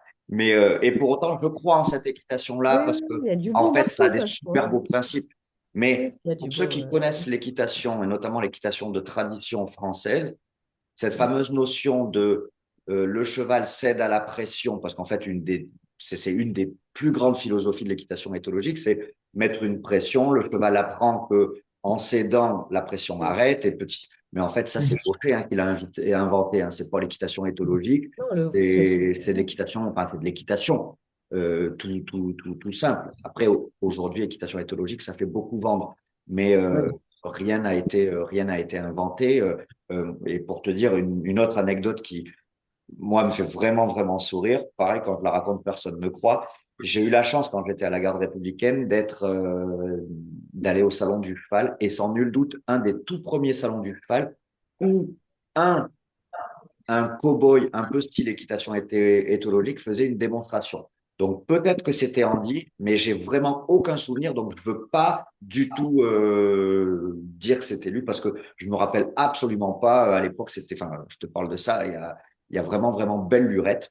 Je me rappelle juste que voilà, c'était le cow-boy avec son chapeau, le cheval et avec son bon accent américain qui nous dit devant tout le public parisien qui applaudissait machin. Regardez, le cheval, il va monter dans le van. C'est la première fois qu'il va monter dans le van. Et le cheval, tagada, il monte tout seul dans le van. Et à ce moment-là, je regarde mon pote et je dis, mais en fait, tu as tous les Parisiens qui applaudissent. et qui se disent, mais en fait, le cheval, il a traversé depuis les États-Unis à la nage pour venir au Salon du Cheval à Paris. Mais tu as tout le monde qui a applaudi, tu n'en as même pas un qui s'est dit, mais attends, qu'est-ce qu'il nous raconte? Le cheval, il n'est pas venu à pied, tu vois. Et c'est là où tu te dis, mais il y en a qui sont quand même très, très forts, au-delà de leur qualité, de leur capacité d'homme de Comme, cheval, parce que bien sûr qu'ils sont capables, ouais. mais en fait, ils sont presque en termes de commerce, ils sont encore meilleurs là-dedans, Oui, quoi. oui. Et en communication. Mais carrément, carrément. Donc, voilà, moi, essaye ça. De toute Ok, manière, je vais qu'est-ce que tu essayer. perds? Alors, pas cette semaine parce que je vais partir 4 jours en Camargue samedi et j'ai un concours dimanche prochain. D'accord. Donc, on verra Tu vas bien ce où qui en va se Camargue? passer. Tu vas où en On Camargue? va au Sainte-Marie, là, on fait 4 jours Ah de... ouais, c'est chez moi la Camargue. C'est magnifique C'est là-bas. vrai? Ah, Ouais, bah, ah oui, c'est carrément. vrai que, bah oui. Et Ouais, ben là, carrément. je pars samedi matin D'accord, ok. avec le club, hein. On est une dizaine de cavaliers. Je l'ai fait l'année dernière déjà et là, je le refais cette année. Et donc, on va aller voir les taureaux, tout ça, là, en C'est plus. quoi la manade? T'as le nom de la La manade que manade, vous... oui, oui, je dois l'avoir. Je ne l'ai pas en deux têtes, là, mais ouais, je Tu l'ai. Je m'enverras ça, t'enverrai. quoi. Après, j'en Je connais te pas l'enverrai. beaucoup, hein, mais Je te l'enverrai. j'en Et connais. voilà. Et donc, on fait ça samedi matin, là, on part. D'accord, d'accord, d'accord, d'accord. Ok, ok. Ben écoute, La semaine d'après, ouais. ouais, la Je pars semaine la semaine d'après, d'après. essaye. De toute manière, tu ne perds rien. Mais J'ai après, rien à perdre, hein. si en off, je t'envoie le lien du Oui. programme, tu pourras aller regarder. Mais enfin, il y aura aucun intérêt, il y a aucun intérêt, quoi. Ça va pas t'aider si le problème n'est pas celui-là. Tu vois ce que je veux dire? Voilà, voilà. Bah, Est-ce que merci c'est tout beaucoup. bon pour vous Oui, oui. ce soir? Super. Bah écoutez, je vous tiens au courant pour le prochain, la semaine prochaine et la semaine d'après, c'est les vacances scolaires. Alors, je vous garantis pas que je vais pouvoir vous donner un rendez-vous de toute manière. Je vous tiens au courant. Ce qui est sûr, c'est que pour répondre à une demande qui m'a été faite par plusieurs personnes depuis longtemps, je pense que je vais consacrer le mois de mars 4 rendez-vous, comme on avait fait sur les transitions, pour aborder de manière globale la difficulté des chevaux qui partent sur le mauvais pied au galop. J'ai beaucoup de cavaliers qui me contactent régulièrement avec des chevaux qui partent systématiquement à faux et qui ont du mal à régler ce problème-là. Donc, sans nul doute qu'on va programmer ça pour le mois de mars. En attendant, moi, je vous souhaite une très bonne soirée. Si vous avez des questions, n'hésitez pas, j'y reviendrai dessus la prochaine fois notamment. Avec grand plaisir. Si vous voyez passer un petit endroit où vous pouvez me mettre un petit commentaire, je sais que je vous sollicite souvent avec ça, mais je vous avoue que c'est un, moi, mon meilleur retour et deux, le meilleur moyen de m'aider à me faire encore un petit peu plus connaître et puis peut-être le double avantage d'aider un peu plus de cavaliers et tout en continuant de développer mon activité. Et c'est bien dans la team TDSE pour mettre des commentaires sur Facebook. C'est ça? Bah, sur Facebook, l'énorme avantage sur Facebook, c'est que c'est public en fait. Donc, c'est la team TDSE. Ouais, ouais. Comme ça, après, moi, je fais des captures d'écran. D'accord. Après, si tu les mets sur la page en public, c'est encore mieux. Mais c'est Mais laquelle? Moi, j'ai que ça, la team TDSE. Sinon, ça, c'est j'ai. le groupe privé, ouais. Ça, c'est le groupe privé. Mais après, tu as la page sur laquelle je mets mes petits conseils tous les jours. Moi, je l'ai pas celle-là. Moi, je vais y aller.